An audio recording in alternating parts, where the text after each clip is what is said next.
नमस्कार दोस्तों, स्वागत है आपका स्टडी फॉर सिविल सर्विसेज में। वीडियो को पूरा देखिए। कोई भी आपका फीडबैक है, कोई सजेशन है, तुरंत वीडियो में कमेंट करके जरूर बताइए। अच्छा लगे तो वीडियो लाइक जरूर कर लीजिए और ऐसे वीडियो लगातार फ्री में पाने के लिए चैनल को तुरंत सब्सक्राइब कर लीजिए और बेल आइकन को जरूर टैप कर लीजिए ताकि आगे भी सारे वीडियो आपको मिलते रहे। यूट्यूब में फॉलो करते हैं तो प्लीज ये वाला फ्री टेलीग्राम चैनल जरूर ज्वाइन कर लीजिएगा। सारे नोटिफिकेशन, सारे अपडेट यहीं पे आते हैं, ध्यान रखिएगा। स्टडी फॉर सिविल सर्विसेज का कोई भी पेड ग्रुप अगर आपको ज्वाइन करना है तो सिर्फ 856480560660897523864455 यही नंबर है हमारे, सिर्फ जहां पे कॉल या व्हाट्सएप कर सकते हैं। इंस्टाग्राम पे हमारा पेज जरूर फॉलो कर लीजिएगा, study4civil.services है। ट्विटर पे हमको जरूर फॉलो कर लीजिएगा, @study4civils है। सारे क्वेश्चन अटेम्प्ट करिए और स्कोर अपना तुरंत कमेंट करके बताइए। दोस्तों, समीक्षा अधिकारी के मेंस एग्जामिनेशन के लिए ये जीएस का full length mock test paper number 9 है, जिसे कि हम यहाँ डिस्कस करने वाले हैं और ये बाइलिंगुअल फॉर्मेट में है, तो किसी भी अभ्यर्थी को यहाँ कोई समस्या नहीं होगी। आइए शुरू करते हैं। पहला क्वेश्चन आपसे ये पूछ रहा है कि which one of the following is not a part of वैदिक लिटरेचर। तो वैदिक लिटरेचर में कौन कौन शामिल है ये आपको मालूम होना चाहिए। वेद तो रहेंगे ही, और ब्राह्मण ग्रंथ उन्हीं वेदों के आधार पर रचे गए हैं तो वो भी रहेंगे। उपनिषद उन्हीं से संबंधित है तो वो भी रहेंगे। तो ये सब तो बाहर हो नहीं सकते। इसके अलावा आरण्यक जो है ये भी वैदिक साहित्य में ही आता है, लेकिन यहाँ जो धर्मशास्त्र दिया है ये इससे बाहर हो जाता है, तो इसमें एलिमिनेशन मेथड लगा के आराम से चुना जा सकता था। इसके बाद आगे चलते हैं। क्वेश्चन नंबर 2 को देखिए। यहाँ पे जो बौद्ध मठ है उनके नाम दिए हैं और उनका स्थान मतलब वो स्थित कहाँ पर है ये दे रखा है। मिलान आपको करना है तो देख लीजिए, घूम मठ है, नामग्याल है, बोधिमंडा है, रूमटेक है। यहाँ राज्यों के नाम मतलब सिक्किम दिया है, वेस्ट बंगाल है, हिमाचल प्रदेश है और बिहार राज्य है। तो इसमें अगर आप मिलान करेंगे तो इसका जो बी वाला ऑप्शन है मतलब मिलान का जो यहाँ कोड दिया है वो सही है। घूम मठ ये घूम नाम की जगह है पश्चिम बंगाल में, वहाँ पर स्थित है। और नामग्याल को अगर आप मिलाएं तो ये आपका हिमाचल में पड़ेगा, धर्मशाला वाला क्षेत्र। बोधिमंडा आपका ये आप देख लीजिए, बोधि बिहार मतलब जो बोध गया नाम का स्थान है बिहार में, वहाँ पर स्थित है। और रूमटेक ये गंगटोक में है मतलब सिक्किम में है। इसके बाद नेक्स्ट क्वेश्चन नंबर 3, यहाँ 3 स्टेटमेंट है और पूछ रहा है कि सही कौन सा है। तो पहले वाले में कहा गया कि दादा भाई नौरोजी ने ईस्ट इंडियन एसोसिएशन की स्थापना 1866 में लंदन में की थी, मतलब भारतीयों से जुड़े हुए जो मामले थे उनकी सुनवाई के लिए। और सेकेंड स्टेटमेंट ये बता रहा है कि भारत में डाक टिकट का प्रचलन शुरू होता है लॉर्ड हेस्टिंग्स के समय से। थर्ड स्टेटमेंट में कहा गया कि मेहरौली के लौह स्तंभ लेख में उल्लेखित राजा का नाम चंद्र है, मतलब चंद्र नाम के राजा का उल्लेख किया गया और ये गेस किया जाता है कि ये कौन सा नरेश हो सकता है, मतलब अलग अलग राजाओं का इसमें अटकलें लोग लगाते हैं। तो बताइए कि इसमें से सही कौन सा है। तो सही इसमें 2 हैं, एक तो पहला है और एक तीसरा है, लेकिन ये बीच वाला जो डाक टिकट वाला दिया है ना ये गलत है। डाक टिकट या डाक घर मतलब पोस्ट ऑफिस जो है उसका प्रचलन लॉर्ड डलहौजी के समय में शुरू होता है, तो ये हेस्टिंग्स देकर यहाँ पर गलत कर दिया है। तो ए वाले ऑप्शन को चुनते हैं, पहला तीसरा सही है। क्वेश्चन नंबर 4 को देखिए। इसमें कहा गया कि उत्तर वैदिक काल जो है उसके संदर्भ में कौन सा सही है। तो शतपथ ब्राह्मण जो है उसमें मतलब शतपथ ब्राह्मण एक ब्राह्मण ग्रंथ है, वेदों से जुड़ा हुआ है। आप कमेंट बॉक्स में ये बताइएगा कि शतपथ ब्राह्मण ये किस वेद का ब्राह्मण ग्रंथ है। फिलहाल यहाँ पर जो 2 स्टेटमेंट दिए हैं इसको देखिए। तो शतपथ ब्राह्मण में हल का वर्णन किया गया है और दूसरा स्टेटमेंट ये कहता है कि इस काल में जो लौह धातु यानी लोहा होता था उसको कृष्ण अयस कहा जाता था। ठीक है, अब इसमें आप बताइए। तो इसमें पूछा है कि सही कौन सा है, तो इसका सी हो जाएगा, दोनों सही है, दोनों में से कुछ भी गलत नहीं। इसके बाद क्वेश्चन नंबर 5 को देखिए। निम्नलिखित में से बुद्ध और महावीर का समकालीन कौन था, और साथ में ये पूछा है कि कलभ्र, चोल, पांड्य और सिंघल ये सब अलग अलग क्षेत्र थे, राज्य थे। तो यहाँ के राजाओं को पराजित करके चोल मंडलम पर अधिकार किसने कर लिया था, मतलब पूरा जो चोल मंडल था वो अपने अधिकृत कर लिया था, वो राजा कौन सा था। तो इसमें आप देखिए 2-2 के विकल्प दिए हुए, मतलब 2 का पेयर दे रखा है और इसमें जो करेक्ट आंसर है वो बी हो जाएगा। ये बिंबिसार था जो कि बुद्ध और महावीर का समकालीन था और सिंह विष्णु नाम के नरेश ने चोल मंडलम पर कब्जा कर लिया था। इसके बाद क्वेश्चन नंबर 6 को देखिए। अलाउद्दीन खिलजी के संबंध में यहाँ पर 3 स्टेटमेंट हैं और पूछ रहा है कि कौन सा सही नहीं है, जो गलत है उसकी तलाश आपको करनी है। तो अलाउद्दीन खिलजी दिल्ली सल्तनत का एकमात्र सुल्तान था जिसने खुद को खलीफा घोषित किया और ये मनबड़ सुल्तान था, मतलब अपनी मन मर्जी की करता था और एक बेहतरीन प्रशासक भी था। ये अलग बात है कि उसके अंदर लोभ की भावना भी थी, तो लोभ तो कमोबेश सारे राजाओं में होता है, लेकिन इसकी जो निशंसता थी वो भी इसकी महत्वाकांक्षा की वजह से थी। ये विश्व विजय का सपना देखता था। तो यहाँ आप देखें कि ये दिल्ली सल्तनत का एकमात्र सुल्तान था जिसने कि स्वयं को खलीफा घोषित किया। लोकप्रियता प्राप्त करने के उद्देश्य से अलाउद्दीन खिलजी ने कुतुबुद्दीन मुबारक खिलजी के सभी भूमि और बाजार संबंधी जो विनिमय थे उनका समापन कर दिया, ऐसा दिया हुआ है। और थर्ड स्टेटमेंट ये कह रहा है कि अलाउद्दीन का प्रसिद्ध सेनापति जफर खां ये मंगोलों के विरुद्ध लड़ता हुआ मारा गया। अब यहाँ कुछ लोग कहते हैं कि उसने मरवा दिया और कुछ लोग कहते हैं कि अपने से मारा गया, तो ये तो इतिहास का विवाद है। अब यहाँ आप बताइए कि सही कौन सा है, मतलब जो गलत है वो कौन सा है। सही आप जानेंगे तभी गलत छांटेंगे। तो क्वेश्चन नंबर 6 का जो राइट आंसर है वो इसमें बी वाला होना चाहिए, क्योंकि पहला दूसरा दोनों गलत है। बी वाले ऑप्शन को चुन लेते हैं। कुतुबुद्दीन मुबारक खिलजी ये दिल्ली सल्तनत का एकमात्र सुल्तान था जिसने कि खुद को खलीफा घोषित किया था। ठीक है। और लोकप्रियता प्राप्त करने के उद्देश्य से कुतुबुद्दीन मुबारक खिलजी ने अलाउद्दीन खिलजी के द्वारा जितने भी भूमि सुधार और जितने भी राजस्व संबंधी नियम लगाए गए थे उनका अंत कर दिया, ताकि लोग खुश हो जाएं। जो घरी कर और चरी कर लगता था वो सब खत्म करके इसने अपने तरीके का रूल शुरू किया ताकि लोकप्रियता मिले। इसके बाद आगे बढ़ते हैं, क्वेश्चन नंबर 7 को देखिए। इसमें कहा जा रहा है कि निम्नलिखित में से यहाँ आप देखें 7वें क्वेश्चन को, निम्नलिखित में से गुरु नानक ने अपना उत्तराधिकारी किसको घोषित किया था, और दिल्ली सल्तनत के किस सुल्तान के शासनकाल में शाही महलों में हिंदू देवी देवताओं की पूजा हुआ करती थी। अब बताइए, 2 यहाँ पे पेयर दे रखे हैं। और क्वेश्चन नंबर 7 का जो राइट आंसर है वो इसमें बी हो जाएगा। मतलब लहना नाम के जो इनके शिष्य थे गुरु नानक के, उन्हें गुरु नानक देव के द्वारा अपना सक्सेसर अपॉइंट किया गया था। और नासिरुद्दीन खुसरो शाह नाम का जो सुल्तान था उसके समय में हिंदू देवी देवताओं की पूजा ये शाही महलों में हुआ करती थी। तो इसका जो बी वाला ऑप्शन है वो सही है। क्वेश्चन नंबर 8 को देखिए। इसमें 3 स्टेटमेंट है, पूछ रहा है कि सही कौन सा है। तो मुर्शीद कुली खां मुगल बादशाह द्वारा नियुक्त बंगाल का अंतिम सूबेदार था, और अंग्रेजों के विरुद्ध बनारस विद्रोह का नेतृत्व राजा चेत सिंह ने किया था। ठीक। और राजा हर्षवर्धन और यशोवर्मन को जनता के द्वारा प्रत्यक्ष रूप से चुना गया था। मतलब जनता के सहयोग से या जनता के समर्थन से ये राजा बने थे। तो अब आप बताइए कि इन तीनों स्टेटमेंट में सही कौन सा है। क्वेश्चन नंबर 8 का जो करेक्ट आंसर होगा वो इसमें ए हो जाएगा। पहला दूसरा सही है, लेकिन तीसरा वाला गलत है। राजा गोपाल और नंदीवर्मन जो पल्लव मल्ल कहलाते थे, इनको जनता के द्वारा प्रत्यक्ष रूप से चुना गया था। हालांकि लोकप्रिय राजा हर्षवर्धन भी थे, लेकिन जनता के द्वारा चुने हुए नहीं थे। ठीक, तो इसमें ए वाले ऑप्शन को चुनते हैं। इसके बाद क्वेश्चन नंबर 9 को देखिए। कौन सा विकल्प सही नहीं है ये आपको बताना है। तो कल्लर ने कनकनपुरा नाम के जो शहर है उसकी स्थापना की थी। इसका नाम है कनकनपुरा, अच्छा नाम है। और उन्होंने यहाँ पर दिद्दा स्वामी मंदिर भी बनवाया था, ये आप देखिए। इसके बाद राज तरंगिणी जो कि कल्लड़ का ललिया शाही के रूप में वर्णन है, और शाही साम्राज्य का ये ब्राह्मण मंत्री था। तो इस प्रकार से 2 स्टेटमेंट दिए हैं, आप बताइए कि कौन सा गलत है। तो इसका केवल जो पहला वाला है वो इसमें गलत दिखाई दे रहा है। रानी दिद्दा ने दिद्दापुर और कनकनपुरा जो शहर है उनकी स्थापना की थी, और दिद्दा स्वामी नाम का जो मंदिर है उसको बनाया था। तो यहाँ नाम से भी आप गेस कर सकते थे। पहला वाला स्टेटमेंट रॉन्ग है, और इसीलिए हम ए वाले को चुनते हैं। इसके बाद क्वेश्चन नंबर 10 को देखिए। इसमें कहा जा रहा है कि किस शासक के दरबार में जयदेव धोई और उमापति धर जैसे जो विख्यात कवि थे उस जमाने के, वो विभूषित थे, यानी वहाँ रहा करते थे। तो बताइए कि ये बल्लाल सेन थे, विजय सेन थे, लक्ष्मण सेन थे। ये बंगाल का जो सेन वंश था उसकी बात हो रही है। और क्वेश्चन नंबर 10 का जो राइट आंसर है वो इसमें सी हो जाएगा। लक्ष्मण सेन के दरबार में जयदेव जो कि बंगाल के प्रसिद्ध वैष्णव कवि थे और गीत गोविंद के लेखक भी थे, वो रहा करते थे। इसके अलावा धोई, उमापति धर, इस प्रकार के विख्यात कवि यहाँ पर रहते थे। इसके बाद आगे बढ़ते हैं। क्वेश्चन नंबर 11 को देखिएगा। यहाँ पे कालानुक्रम के हिसाब से कौन सा जो पेयर है वो सही है। तो पेयर यहाँ नहीं है, कई सारे इसमें झुंड हैं, जिसमें कि अंतरिम सरकार का गठन हुआ, शिमला सम्मेलन हुआ, शाही नौसेना विद्रोह हुआ और कैबिनेट मिशन योजना। अब इनकी डेट अगर आपको पता है तो इनका सीक्वेंस अरेंज करके देखिएगा कि इसमें क्रोनोलॉजिकल ऑर्डर में कौन सा परफेक्टली अरेंज है। और इसमें आप जानते हैं कि शिमला सम्मेलन ये 1945 का है। नौसेना का विद्रोह होता है 18 से 23 फरवरी यानी 1946 वाली जो डेट थी उसके बीच में। और कैबिनेट मिशन प्लान आता है ये 16 मई 1946 की बात है, यानी नौसेना विद्रोह के बाद। और अंतरिम सरकार का गठन होता है 1946 में ही, लेकिन और बाद में होता है यानी 2 सितंबर को। तो इस तरीके से अगर आप इसे अरेंज कीजिएगा तो इसका जो बी वाला ऑप्शन है वो सही होता है। इसके बाद क्वेश्चन नंबर 12 को देखते हैं। यहाँ पर एक तरफ संस्थान दिया है, दूसरी तरफ नाम दे रखा है। तो यहाँ मित्र मेला है, अनुशीलन समिति है और इंडिया हाउस है। ये जो आधुनिक भारत का समय था, मतलब अंग्रेज़ों के साथ हम संघर्ष कर रहे थे, तो उस समय की गठित अलग अलग संस्थाएं हैं। आप बताइए इसमें से कौन सा किस स्थान से मैच करेगा। यहाँ पहले से मिलान किया हुआ है, ठीक है, और जो सही सुमेलित नहीं है वो आपको इसमें से चुनना है। तो मिलान करके आप भी देख लीजिए। और इसका जो करेक्ट आंसर है वो इसमें बी वाला हो जाएगा। केवल दूसरा वाला इसमें सुमेलित नहीं है, जो कि अनुशीलन समिति को दर्शाता है। ठीक है, अनुशीलन समिति, इसका अगर आप लोकेशन देखें तो कोलकाता हो जाएगा और इंडिया सोसाइटी का पेरिस हो जाएगा। इसके बाद आगे बढ़ते हैं। Question number 13। यहाँ पर बीना दास, सुनीति चौधरी और शांति घोष की बात हो रही है। ये किस संस्थान से संबंधित हैं। तो भारतीय राष्ट्रीय कांग्रेस जो पार्टी थी उससे जुड़ी हुई हैं, इंडियन रिपब्लिकन आर्मी से जुड़ी हुई हैं, इंडियन एसोसिएशन से जुड़ी हुई है, या भारत नौजवान सभा से इनका कनेक्शन है, बताइए। तो क्वेश्चन नंबर 13 का जो राइट आंसर है वो इसमें हो जाएगा इंडियन रिपब्लिकन आर्मी। ठीक, जो बी वाला ऑप्शन है उसको हम चुनते हैं। क्वेश्चन नंबर 14 को देखिएगा। इस 14वें प्रश्न में आपसे कहा गया कि बारदोली सत्याग्रह का नेतृत्व किसने किया था। तो सरदार वल्लभ भाई पटेल ही इसके नेतृत्व करता थे। हालांकि अन्य जो किसान वहाँ के थे और लीडर्स थे उनका सहयोग था, लेकिन मुख्य भूमिका वल्लभ भाई पटेल जी के द्वारा ही निभाई गई थी।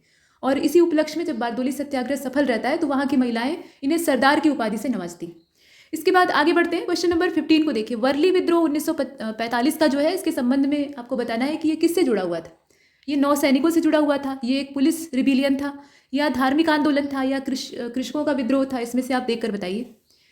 तो इसका हो जाएगा डी वाला, क्योंकि ये कृषक आंदोलन था। वर्ली विद्रोह को अगर आप देखें तो ये कृषक आंदोलन था और ये बड़े पैमाने पर फैलता है। 1945 इसकी डेट भी याद रखिएगा। क्वेश्चन नंबर 16 को देखिए। यहाँ पूछा गया कि जो समाचार पत्र और संपादकों का मिलान है उसमें से गलत कौन सा है। तो कवि वचन सुधा ये भारतेंदु हरिश्चंद्र जी का था। उद्दंड मारदंड ये जुगल किशोर का था। हरिश्चंद्र मैगजीन के प्रकाशक या उसके संपादक हरिश्चंद्र मुखर्जी थे और दिग्दर्शन को मार्शमैन ने प्रकाशित किया था। तो इसमें से कौन सा नॉट करेक्टली मैच? इसमें से सी वाला हो जाएगा। ये आप देख रहे हैं दिया हुआ है हरिश्चंद्र मैगजीन और इसके जो संपादक थे उसका नाम दिया है हरिश्चंद्र मुखर्जी। तो यहाँ पर भारतेंदु हरिश्चंद्र होगा। ये एक मासिक पत्रिका थी, ठीक है। तो इसका सी वाला ऑप्शन इसमें से रॉन्ग है।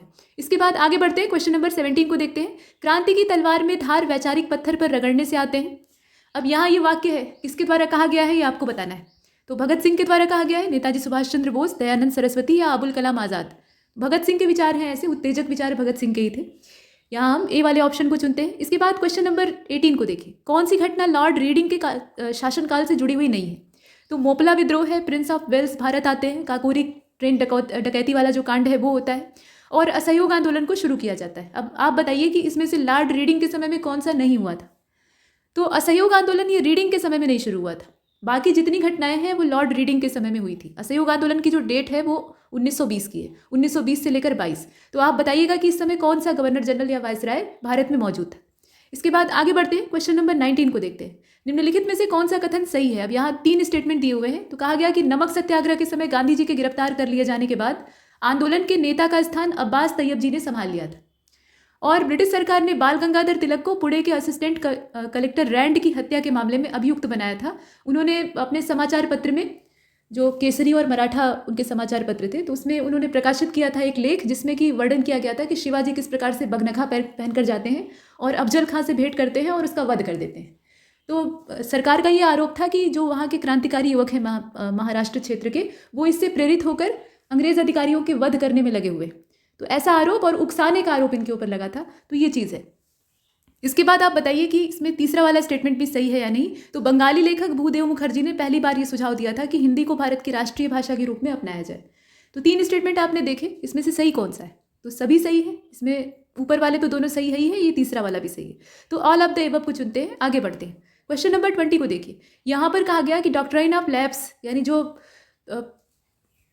व्यपगत सिद्धांत या हड़पने का सिद्धांत भी कहा जाता है डलहौजी के समय का, तो उसकी नीति क्या थी ये आपको इसमें से चुनना है। तो राज्यों को पुत्र को उत्तराधिकारी के रूप में अपनाने की अनुमति दी गई थी और इस प्रणाली के हिसाब से भारत के प्रत्येक शासक को ब्रिटिश सेना के रख रखाव के लिए अंग्रेजों को सब्सिडी देना स्वीकार करना पड़ा। राज्यों को दत्तक पुत्र उत्तराधिकारी के तौर पर अपनाने की अनुमति नहीं थी और इसमें से कोई भी विकल्प सही नहीं है, ऐसा आप देख रहे हैं। बताइए कौन सा सही है। तो इसमें अगर क्वेश्चन नंबर 20 को ध्यान से देखें तो राज्यों को दत्तक पुत्र को उत्तराधिकारी के रूप में अपनाने की अनुमति नहीं थी, ठीक है। ये आप देख रहे हैं, ये वाला सही है। हालांकि कुछ लोग ए वाले को भी चुनेंगे, लेकिन पुत्र तो उत्तराधिकारी वैसे ही होता है, तो इसमें बताने की क्या आवश्यकता है। नीति किसी वैलिड चीज़ के लिए पहले ही नहीं बनेगी।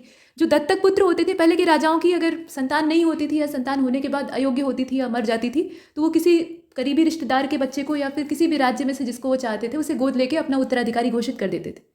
तो अंग्रेज़ों के रास्ते में सबसे बड़ा रोड़ा यही था कि ये जो दत्तक लिए हुए मतलब संतानें हैं जो कि राजा भविष्य में बनेंगे, तो इससे राज्य उनके हाथ में ही रहेगा, वो ब्रिटिश सरकार के हाथ में नहीं जाएगा। तो डलहौजी ने ये चाल चली थी। फिलहाल इसका जो करेक्ट आंसर है वो इसमें सी होगा। इसके बाद क्वेश्चन नंबर 21 को देखिए। 21 में कहा गया कि लोक लेखा समिति का गठन कौन से अधिनियम के अंतर्गत किया गया था। तो यहाँ भारतीय परिषद अधिनियम 1909 वाला है, जिसे कि मर्ले मिंटो सुधार भी कहा जाता है। इसके अलावा भारतीय परिषद अधिनियम 1935, भारतीय परिषद अधिनियम 1919, ऐसे डेट दे रखी है। आप बताइए कि इसमें से कौन सा होगा। तो 21 का करेक्ट आंसर इसमें सी हो जाएगा, भारतीय परिषद अधिनियम 1919। मतलब लोक लेखा समिति, ये यहाँ आप देख रहे हैं, लोक लेखा समिति को वर्ष 1921 में भारत सरकार अधिनियम 1919 के माध्यम से गठित किया गया। तो यहाँ जो ये काउंसिल एक्ट दिया हुआ है ना, ये यहाँ पर नहीं रहेगा, बल्कि ये भारत शासन अधिनियम या भारत सरकार अधिनियम के नाम से जाना जाता था। माउंटेग्यू चेम्सफोर्ड रिफॉर्म के तौर पर हम इसे देखते हैं। तो ये हमने देखा, लोक लेखा समिति का गठन प्रतिवर्ष लोकसभा की प्रक्रिया और कार्य संचालन नियम के जो नियम 308 है उसके तहत किया गया। तो ये कुछ बातें हैं। फिलहाल इसका सी वाला आंसर देखिएगा। क्वेश्चन नंबर 22 को देखते हैं। इसमें कहा गया कि भारत के संविधान से संबंधित जो युग्म दिए हैं उसमें से कौन सा सही सुमेलित नहीं है। तो इलेक्ट्रिसिटी वाला जो मुद्दा है ये स्टेट लिस्ट में शामिल है। पासपोर्ट और वीज़ा का मामला यूनियन लिस्ट में है, मतलब केंद्र सरकार का नियंत्रण है। इंडस्ट्री का जो सेक्टर है उसमें स्टेट लिस्ट में उस मामले को शामिल किया गया है, राज्य इसे देखते हैं। और फॉरेस्ट्री वाला जो मामला है ये कॉन्करेंट लिस्ट में है, मतलब दोनों ही केंद्र और राज्य दोनों इस पर कंट्रोल रखते हैं। तो अब आप बताइए कि इसमें से गलत कौन सा है। देखिए 22 का राइट आंसर इसमें ए हो जाएगा। ये जो विद्युत वाला मामला है ये स्टेट लिस्ट में दिया हुआ है, जबकि ये कॉन्करेंट लिस्ट है, मतलब समवर्ती सूची का हिस्सा है। यहाँ पर गलत दे रखा है। इसके बाद आगे बढ़ते हैं। क्वेश्चन नंबर 23, इसमें पूछा गया है कि कौन सा सही है। तो संघीय मंत्रिपरिषद के मंत्री सामूहिक रूप से केवल लोकसभा के प्रति उत्तरदायी होते हैं। और दूसरा स्टेटमेंट ये कह रहा है कि भारत के उच्चतम न्यायालय में न्यायाधीशों की संख्या में वृद्धि करने की शक्ति ये संसद में निहित है। तो दो स्टेटमेंट आपने देखे, सही कौन सा है आप ये बताइए। दोनों ही सही है इसमें, ठीक है, दोनों ही स्टेटमेंट परफेक्ट है। ध्यान से अगर देखा जाए तो इसमें समस्या नहीं। ये बोथ फर्स्ट एंड सेकंड वाला जो ऑप्शन है इसको चुनते हैं।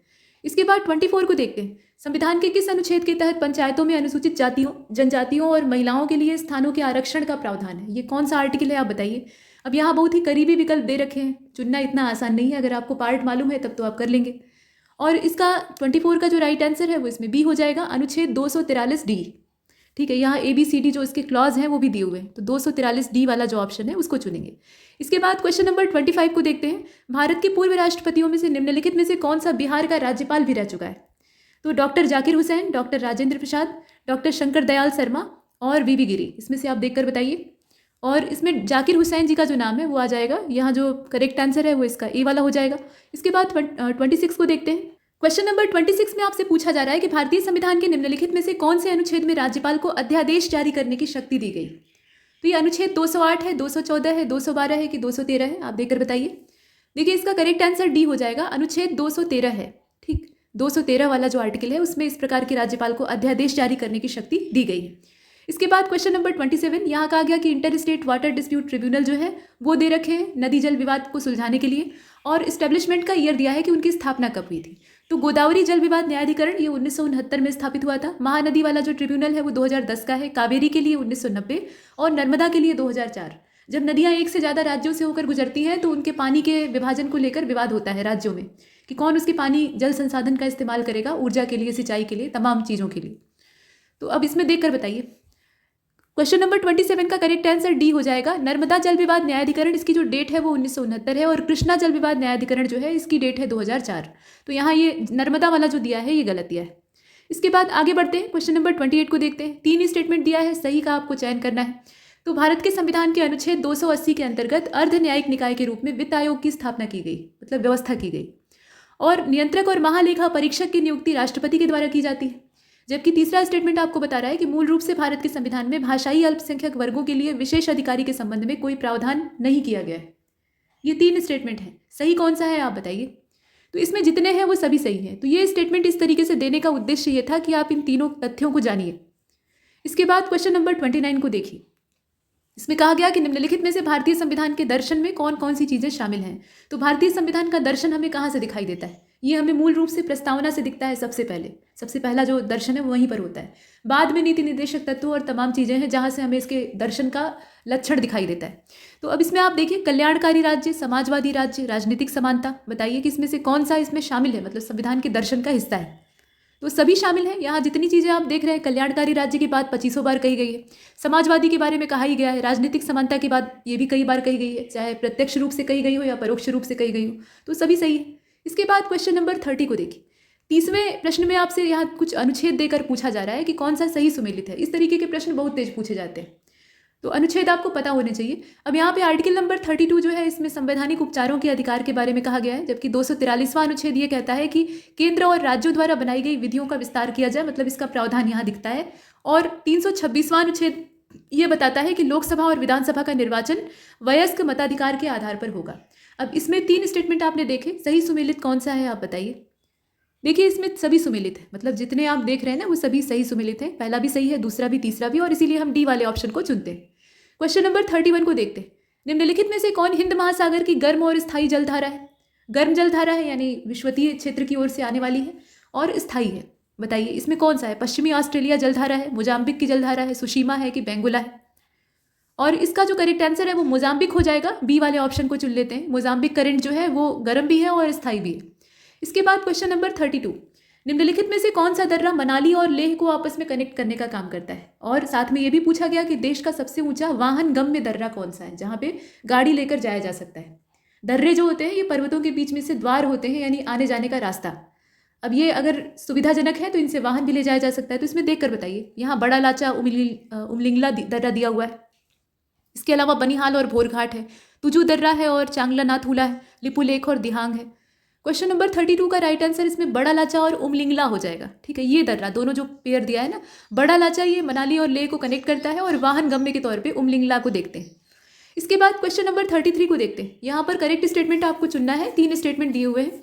तो आंध्र प्रदेश अभ्रक अयस्क का सबसे बड़ा उत्पादनकर्ता राज्य है अपने देश में, और संगमरमर का रूपांतरण अवसादी कार्बोनेट चूना पत्थर या डोलो स्टोन से होता है। हम ये तो जानते हैं कि मार्बल जो है वो रूपांतरित चट्टान है, लेकिन किससे रूपांतरित हुआ है ये दिया हुआ है। और नाभिकीय ईंधन के रूप में प्रयोग किया जाने वाला सबसे महत्वपूर्ण परमाणु खनिज जो है वो यूरेनियम है। अब देख कर बताइए। तो क्वेश्चन नंबर 33 का राइट आंसर हो जाएगा इसमें डी, सभी सही है। हालांकि ऐसा नहीं है कि नाभिकीय ईंधन के लिए सिर्फ हम यूरेनियम का ही इस्तेमाल करते हैं, लेकिन ये महत्वपूर्ण परमाणु खनिज तो है ही है। तो डी वाले ऑप्शन को हमने चुना। इसके बाद आगे बढ़ते हैं। क्वेश्चन नंबर 34 को देखिए। यहाँ पर पेयर बनाया हुआ है, मतलब कुछ मेले दिए हुए हैं और ये किस राज्य में फेमस है या कहाँ पर लगते हैं वो दिया हुआ है। एक कोई गलत है और गलत कौन सा है वो आपको चुनना है। तो पुष्कर मेला जो है ये हरियाणा में लगता है। ठीक है, अंबुवाची जो है ये असम में लगता है, देवी का मेला है। और चंद्रभागा मेला ये राजस्थान का है, जबकि सोनपुर का जो फेमस पशु मेला है, यहाँ पे पशुओं की खरीद बिक्री होती है, तो ये बिहार राज्य में लगता है। आप बताइए कि गलत कौन सा है। तो पुष्कर मेला ये नाम से ही पता लग रहा है कि हरियाणा में कहाँ से पहुँच जाएगा। पुष्कर क्षेत्र ही राजस्थान में है, तो ये राजस्थान का है। बाकी सूरजकुंड हस्तशिल्प मेला जो है ये हरियाणा का है, फरीदाबाद हरियाणा में लगता है। बाकी जितने हैं वो सही है, अंबुवाची मेला है, चंद्रभागा है और सोनपुर का जो पशु मेला है वो भी आप देख रहे हैं। इसके बाद क्वेश्चन नंबर 35 को देखिए। यहाँ पर कुछ झीलों के नाम दिए और उनका जो एरिया है वो स्क्वायर किलोमीटर में दे रखा है, और इसे बढ़ते क्रम में आपको व्यवस्थित करना है, मतलब असेंडिंग ऑर्डर में अरेंज करना है। बताइए कि इसमें से कौन सा जो कोड वर्ड है वो सही होगा। कोड वर्ड नहीं है बल्कि कोड नंबर है और वो पेयर में दिए हुए हैं। तो पहले झीलों के नाम देखिए। यहाँ पे लेक विक्टोरिया है, लेक बैकाल है, लेक सुपीरियर है और ग्रेट स्लेव झील है। और करेक्ट आंसर इसका 35 का हो जाएगा इसमें, बी वाला, चौथा, दूसरा, पहला, तीसरा। ग्रेट स्लेव ये उत्तरी अमेरिका में है और इसका जो क्षेत्रफल है वो 28,568 स्क्वायर किलोमीटर है। बैकाल ये एशिया में है, ठीक, और ये 31,499 स्क्वायर किलोमीटर के दायरे में फैली हुई है। विस्तार मतलब क्षेत्रफल हमें बताना है। विक्टोरिया ये अफ्रीका में है, 69,484, और 82,103 ये सुपीरियर की मतलब पूरा क्षेत्रफल है, लंबाई चौड़ाई मिलाकर, ये नॉर्थ अमेरिका में है। तो इस हिसाब से अगर देखा जाए तो इसका जो बी वाला ऑप्शन है वो असेंडिंग ऑर्डर में सही बैठता है। क्वेश्चन नंबर 36 को देखिए। यहाँ पर कहा गया कि जो प्री क्रैम्बियन शैलें हैं, मतलब चट्टाने हैं, वो इसमें से कौन कौन सी।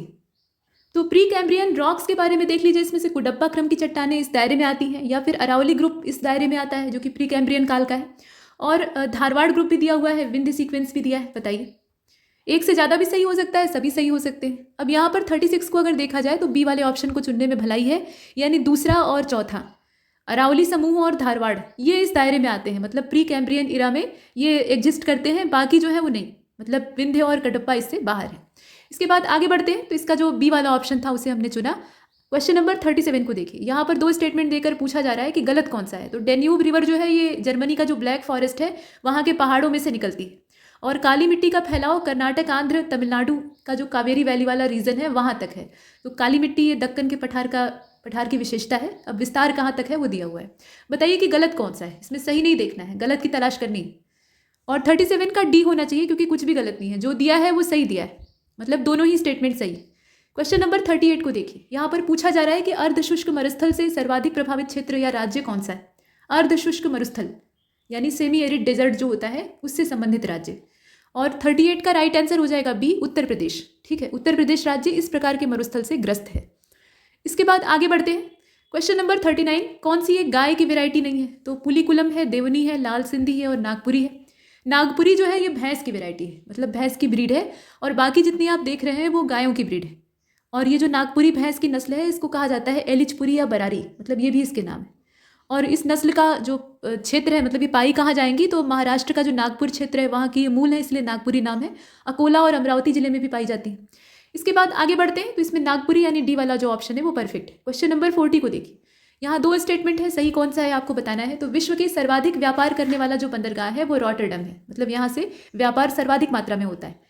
अफ्रीका की नाइजर रिवर जो है वो नारियल के तेल और घी ले जाने के कारण तेल की नदी या आयल रिवर के तौर पे देखी जाती है। बताइए सही कौन सा है? तो इसमें दोनों ही सही है, दोनों ही जो ऑप्शन है वो परफेक्ट है। रॉटरडम जो है ये सबसे ज़्यादा व्यापार करने वाला या व्यापार के लिए इस्तेमाल होने वाला बंदरगाह है। और नाइजर के बारे में तो आप जानते ही हैं, तो बोथ फर्स्ट एंड सेकंड को चुना। इसके बाद क्वेश्चन नंबर 41 को देखते हैं। मूल चट्टानें जो है वो कायांतरित चट्टानों के साथ यहाँ मिलान की गई हैं। आप बताइए कि सही सुमेलित इसमें से कौन सा है? तो डोलोमाइट से रूपांतरण होकर संगमरमर बनता है, स्लेट का रूपांतरण होता है तो फाइलाइट बनता है, और बलुआ पत्थर जो है ये क्वार्टजाइट, मतलब इसमें आप देख रहे हैं रूपांतरित चट्टान के तौर पर दिखाई देता है। तो बताइए कि कौन सा सही सुमेलित है। अब क्वेश्चन नंबर 41 का राइट आंसर हो जाएगा डी। इसमें जितने हैं वो सभी सही सुमेलित है। यहाँ आप देख रहे हैं ऑल ऑफ द एबव का जो ऑप्शन है उसको चुनेंगे। इसके बाद क्वेश्चन नंबर 42 को देखते हैं। महावेली, गंगा, चान, अरुवी निम्नलिखित में से किस देश में बहने वाली महत्वपूर्ण नदियाँ हैं? यहाँ पर महावेली, गंगा, चान और अरुवी नाम की जो नदियाँ हैं उनका नाम दिया है। देश का नाम आप चुनिए और 42 का राइट आंसर इसमें ए हो जाएगा, श्रीलंका। ठीक। इसके बाद क्वेश्चन नंबर 43 को देखते हैं। दो स्टेटमेंट है और पूछ रहा है कि मानव विकास रिपोर्ट यानी ह्यूमन डेवलपमेंट रिपोर्ट जो है उसके संबंध में इसमें से कौन सा कथन सही है? तो यह पाकिस्तानी अर्थशास्त्री महबूबुल हक के द्वारा विकसित किया गया एक सूचकांक यानी इंडेक्स है, और यह सूचकांक संयुक्त राष्ट्र विकास कार्यक्रम के द्वारा 1990 में पहली बार इस्तेमाल किया गया था। तो आप बताएं कि इसमें से सही कौन सा है। क्वेश्चन नंबर 43 का इसमें सी होना चाहिए क्योंकि दोनों सही है, दोनों ही स्टेटमेंट परफेक्ट है। इनका नाम याद रखिएगा, बोथ फर्स्ट एंड सेकेंड। इसके बाद क्वेश्चन नंबर 44 को देखते हैं। यहाँ पर एक तरफ पवन ऊर्जा संयंत्र यानी विंड पावर प्लांट दिए हुए हैं और उनकी लोकेशन दे रखी है, मिलान आपको करना है। तो ममता खेड़ा पवन पार्क यानी विंड पार्क है, ये मिलान किया नहीं है, ध्यान दीजिएगा। साथ में यहाँ पे ढलगांव पवन फार्म है, ये पवन पार्क या पवन फार्म, इसका मतलब ये है कि ये विंड पावर प्लांट हैं टोटल। और देख लीजिए यहाँ पे मोपंडल है, ये नाम थोड़ा विचित्र है, और बेलुगुप्पा है। यहाँ स्थानों के नाम दिए हुए हैं। क्वेश्चन नंबर 44 का राइट आंसर इसमें से डी वाला हो जाएगा, दूसरा, पहला, चौथा, तीसरा। कुछ को तो पकड़ना वैसे भी आसान था। बेलुगुप्पा पवन पार्क जो है ये आंध्र प्रदेश में बेलुगुप्पा नाम का जो स्थान है वहाँ पर है, और तमिलनाडु कन्याकुमारी वाला जो रीजन है वहाँ पे मुपंडल पवन पार्क है या पवन फार्म है, और ये सबसे ज़्यादा पवन ऊर्जा का उत्पादन करता है। उसी प्रकार से ममता खेड़ा जो है ये मध्य प्रदेश का जो ममट खेड़ा नाम का स्थान है वहाँ पर स्थित है, और महाराष्ट्र के सांगली में ढलगांव वाला है। तो ऐसे आपने मिलान किया, तो डी वाले ऑप्शन को चुना। इसके बाद क्वेश्चन नंबर 45 को देखते हैं। 45 में पूछा जा रहा है कि कहाँ पर स्टेपीज वनस्पतियाँ पाई जाती हैं। एनाटोलिया प्लेटू में पाई जाती हैं, रॉकी माउंटेन वाला जो रीजन है वहाँ पर पाई जाती हैं, या आर्मेनिया का जो प्लेटू है वहाँ पर पाई जाती हैं। और बोथ ए एंड सी का ऑप्शन दिया है, उसको भी देखिएगा। तो 45 का राइट आंसर इसमें से कौन सा होगा? डी वाला हो जाएगा, बोथ ए एंड सी। इस तरीके के विचित्र विकल्प अगर दिए रहे तो उसी को चुन लेना चाहिए, हालांकि ये तभी करना चाहिए जब प्रश्न नहीं आ रहा है। तो इसमें कौन सा हो जाएगा फिर? ए और सी दोनों, यानी अनातोलिया और आर्मेनिया। इसके बाद आगे बढ़ते हैं। क्वेश्चन नंबर 46 को देखिए। मनुष्य की आंख से किसी वस्तु का प्रतिबिंब किस भाग पर बनता है? तो पुतली पर बनता है, रेटिना पर बनता है, या कोरोना जो माफ कीजिएगा कार्निया जो होता है उस पर बनता है, या आइरिस पर बनता है? इमेज कहाँ पर बनती है? तो क्वेश्चन नंबर 46 का राइट आंसर क्या होगा? रेटिना होगा, और रेटिना इसीलिए इतना इंपॉर्टेंट होता है, हालांकि पूरी आंख और आंख के एक एक जो पार्टिकल है वो सभी इंपॉर्टेंट है। तो इसमें से करेक्ट आंसर फिर कौन सा होना चाहिए? इसका ए वाला हो जाएगा, माफ कीजिएगा इसका जो बी वाला ऑप्शन है वो हो जाएगा इसमें दृष्टिपटल। इसके बाद आगे बढ़ते हैं, क्वेश्चन नंबर 47 को देखते हैं। कौन सा जोड़ा सही नहीं है? तो पोमोलॉजी जो है ये फलों की सब्जियों की खेती से जुड़ा हुआ है, एग्रोनॉमी जो है ये फसलों की खेती से जुड़ा हुआ है, सेल्वीकल्चर का संबंध वन संवर्धन से है, और मोरिकल्चर में शहतूत की खेती की जाती है। तो इसमें से आपको गलत देखना है। पोमोलॉजी का संबंध फलों की खेती से है, और ओलेरी कल्चर जो है ये सब्जियां उगाने से संबंधित विधा है। तो ये पहला वाला ही गलत दे रखा है। क्वेश्चन नंबर 48 को देखिए। इसमें 3 स्टेटमेंट है। पहले वाले में कहा गया कि गाइगर मूलर काउंटर जो है ये एक तरह का पार्टिकल एसिलरेटर है जिसका इस्तेमाल आयनित विकिरण को नापने के लिए किया जाता है, और ये पार्टिकल एसिलरेटर से ज़्यादा एक पार्टिकल डिटेक्टर है। तो इसका उपयोग किस लिए करते हैं? आयनित विकिरण को नापने के लिए। साथ में ये भी दिया है कि वायुमंडल में ओजोन के परत की जो मोटाई है उसको नापने की इकाई डॉप्सन है। साथ में तीसरा वाला स्टेटमेंट ये कह रहा है कि समुद्र में छिपी हुई या डूबी हुई चीज़ों को, पनडुब्बी या आइसबर्ग कुछ भी हो, उसका पता लगाने के लिए सोनार का इस्तेमाल किया जाता है, मतलब अल्ट्रासोनिक वेव्स का यूज़ किया जाता है। तो बताइए कि सही कौन सा है? तो 48 का इसमें अगर आप ध्यान से देखें तो जितने दिए हैं वो सभी सही, कुछ भी तो गलत नहीं है, और ये लॉजिकल है, सभी जितने हैं वो दिखाई दे रहे हैं। इसके बाद आगे बढ़ते हैं, क्वेश्चन नंबर 49 को देखते हैं। इसमें से कौन सा एक अवास्तविक मछली नहीं है? तो यहाँ पे अवास्तविक की जगह पे वास्तविक होना चाहिए, मतलब कौन सी इसमें से वास्तविक तौर पर मछली नहीं है? उसका नाम फिश के तौर पे देखा जाता है लेकिन वो फिश है नहीं। तो क्रे फिश है, इसके अलावा मूश फिश है, जेली फिश है, और रेजर फिश है। ये जो मूश फिश है ये असल में मछली नहीं, ठीक है? तो बी वाले ऑप्शन को चुनते हैं। इसके बाद आगे बढ़ते हैं, क्वेश्चन नंबर 50 को देखिए। गलत कौन सा है ये आपको बताना है। तो किसी चुंबक को 2 या 2 से ज़्यादा भागों में तोड़ देने पर प्रत्येक भाग पूरी तरह से चुंबक बना रहता है। और दूसरा स्टेटमेंट ये कह रहा है कि मस्टर्ड गैस का इस्तेमाल एक रासायनिक हथियार के तौर पर किया जाता है लोगों को मारने के लिए। अब इसमें आप बताएं कि गलत कौन सा है। तो इसे अगर ध्यान से देखा जाए तो इसका करेक्ट आंसर क्वेश्चन नंबर 50 का डी वाला होना चाहिए, क्योंकि गलत तो कुछ भी नहीं है। चुंबक तो चुंबक है, उसके अंदर जो मैग्नेटिक प्रॉपर्टी है वो पूरे हर एक पार्टिकल में होगी। नॉर्थ और साउथ पोल वो अपने आप बन जाएंगे, आप तोड़ते रहिए।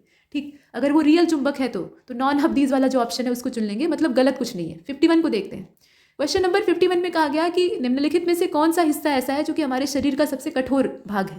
तो दांतों का जो इनेमल होता है, आपने हजारों बार पढ़ा होगा कि ये सबसे कठोर हिस्सा होता है। इसके बाद क्वेश्चन नंबर 52, ये दांतों की सुरक्षा करता है। कौन सा तत्व हमारे शरीर में अम्लीयता और क्षारकता के बीच में संतुलन बनाकर रखता है, मतलब जो एसिडिटी और एल्कलिनिटी है उसके बीच में बैलेंस कैसे बना रहता है। ये ऑक्सीजन की वजह से होता है, कैल्शियम की वजह से होता है, फास्फोरस या फिर पोटेशियम। और क्वेश्चन नंबर 52 का राइट आंसर इसमें सी हो जाएगा, फास्फोरस की वजह से ऐसा होता है। सी वाले ऑप्शन को चुनते हैं। इसके बाद 53 को देखते हैं। इसमें 2 स्टेटमेंट दिया है, सही कथन आपको चुनना है। तो डॉक्टर सीवी रमन को प्रकाश के प्रकीर्णन के प्रयोग के लिए नोबेल पुरस्कार दिया गया था फिजिक्स के क्षेत्र में। और तापमान और आग की गति को बढ़ाने के लिए RDX में जिंक पाउडर का इस्तेमाल किया जाता है ताकि वो और खतरनाक हो जाए। तो बताइए कि इसमें से सही कौन सा है। सही केवल पहला वाला है, दूसरा वाला गलत है। RDX को खतरनाक बनाना है तो उसमें जिंक नहीं डालते। ये प्रकाश के प्रकीर्णन वाला सही है। आकाश का रंग नीला क्यों दिखाई देता है, ये कारण उन्होंने बताया था। तो केवल पहला वाला ही सही। ठीक है, ए वाले ऑप्शन को चुना। जिंक पाउडर की जगह पे यहाँ पे एल्यूमिनियम पाउडर अगर आप लिखते तो ज़्यादा सही होता। ठीक, तो एल्यूमिनियम पाउडर का इस्तेमाल करके RDX को और ज़्यादा ज्वलनशील और भयंकर बनाया जा सकता है। क्वेश्चन नंबर 54 को देखते हैं। यहाँ पूछा गया कि निम्नलिखित में से कौन सा रोग फ्लैव विषाणु के कारण होता है। तो ये फ्लैवी वायरस जो है इसकी वजह से क्या होता है, एड्स हो जाता है, स्मॉल पॉक्स यानी चेचक हो जाती है, येलो फीवर हो जाता है या फिर मीजल्स हो जाते हैं।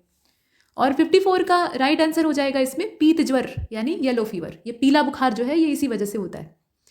बाकी एड्स जो है ये रेट्रोवायरस परिवार का जो लेंटे विषाणु है उसकी वजह से होता है। और वेरियोला वायरस आपने ये पढ़ा होगा कि चेचक इसी की वजह से फैलता है। खसरा जो है ये रूबियोला वायरस जो होता है, जो पॉलिनोसा मार्बिरोलम कहा जाता है, उसके द्वारा फैलता है। इसके बाद आगे बढ़ते हैं। पीत ज्वर इसका आंसर है। क्वेश्चन नंबर 55, केंद्रीय उच्च तिब्बतन अध्ययन संस्थान ये बेंगलुरु में है, ऐसा दिया हुआ है। इंदिरा गांधी विकास अनुसंधान संस्थान ये मुंबई में है। केंद्रीय औषधि अनुसंधान संस्थान ये लखनऊ में है। और केंद्रीय अंग्रेजी और विदेशी भाषा संस्थान जो है ये हैदराबाद में है। तो आप बताइए कि इसमें से रॉन्ग इन्फॉर्मेशन कौन सी है। और इसका जो राइट आंसर है वो ऊपर वाला ही होना चाहिए, मतलब वही गलत है। ये केंद्रीय उच्च तिब्बतन अध्ययन संस्थान जो है यानी central institute of higher Tibetan studies ये बेंगलुरु में है। और यहाँ पर क्या दिया है, मतलब यहाँ पे दिया हुआ है कि ये बेंगलुरु में है और असल में ये है कहाँ पे, तो ये वाराणसी में है। इसकी लोकेशन जो है ये वाराणसी में। यहाँ आपने ए वाले ऑप्शन को गलत चुना है। यहाँ बेंगलुरु की जगह पे क्या होगा, वाराणसी होगा। बाकी जितने हैं वो सही है। इसके बाद क्वेश्चन नंबर 56 को देखिए। लिस्ट 1 को लिस्ट 2 से आपको मिलाना है। तो संरचनात्मक प्रोटीन, नियामक प्रोटीन, ये सब प्रोटीनों के प्रकार हैं। गतिशील प्रोटीन और रक्षात्मक प्रोटीन, हर प्रोटीन का अपना अपना काम होता है। अब यहाँ पर कुछ प्रोटीनों के नाम दिए जैसे इंसुलिन और ग्लूकेगॉन है, एक्टिन और मायोसिन है, लिम्फोसाइट और थ्रोम्बिन है, कोलेजन और इलास्टिन है। इसमें आप पेयर चुनकर बताइए।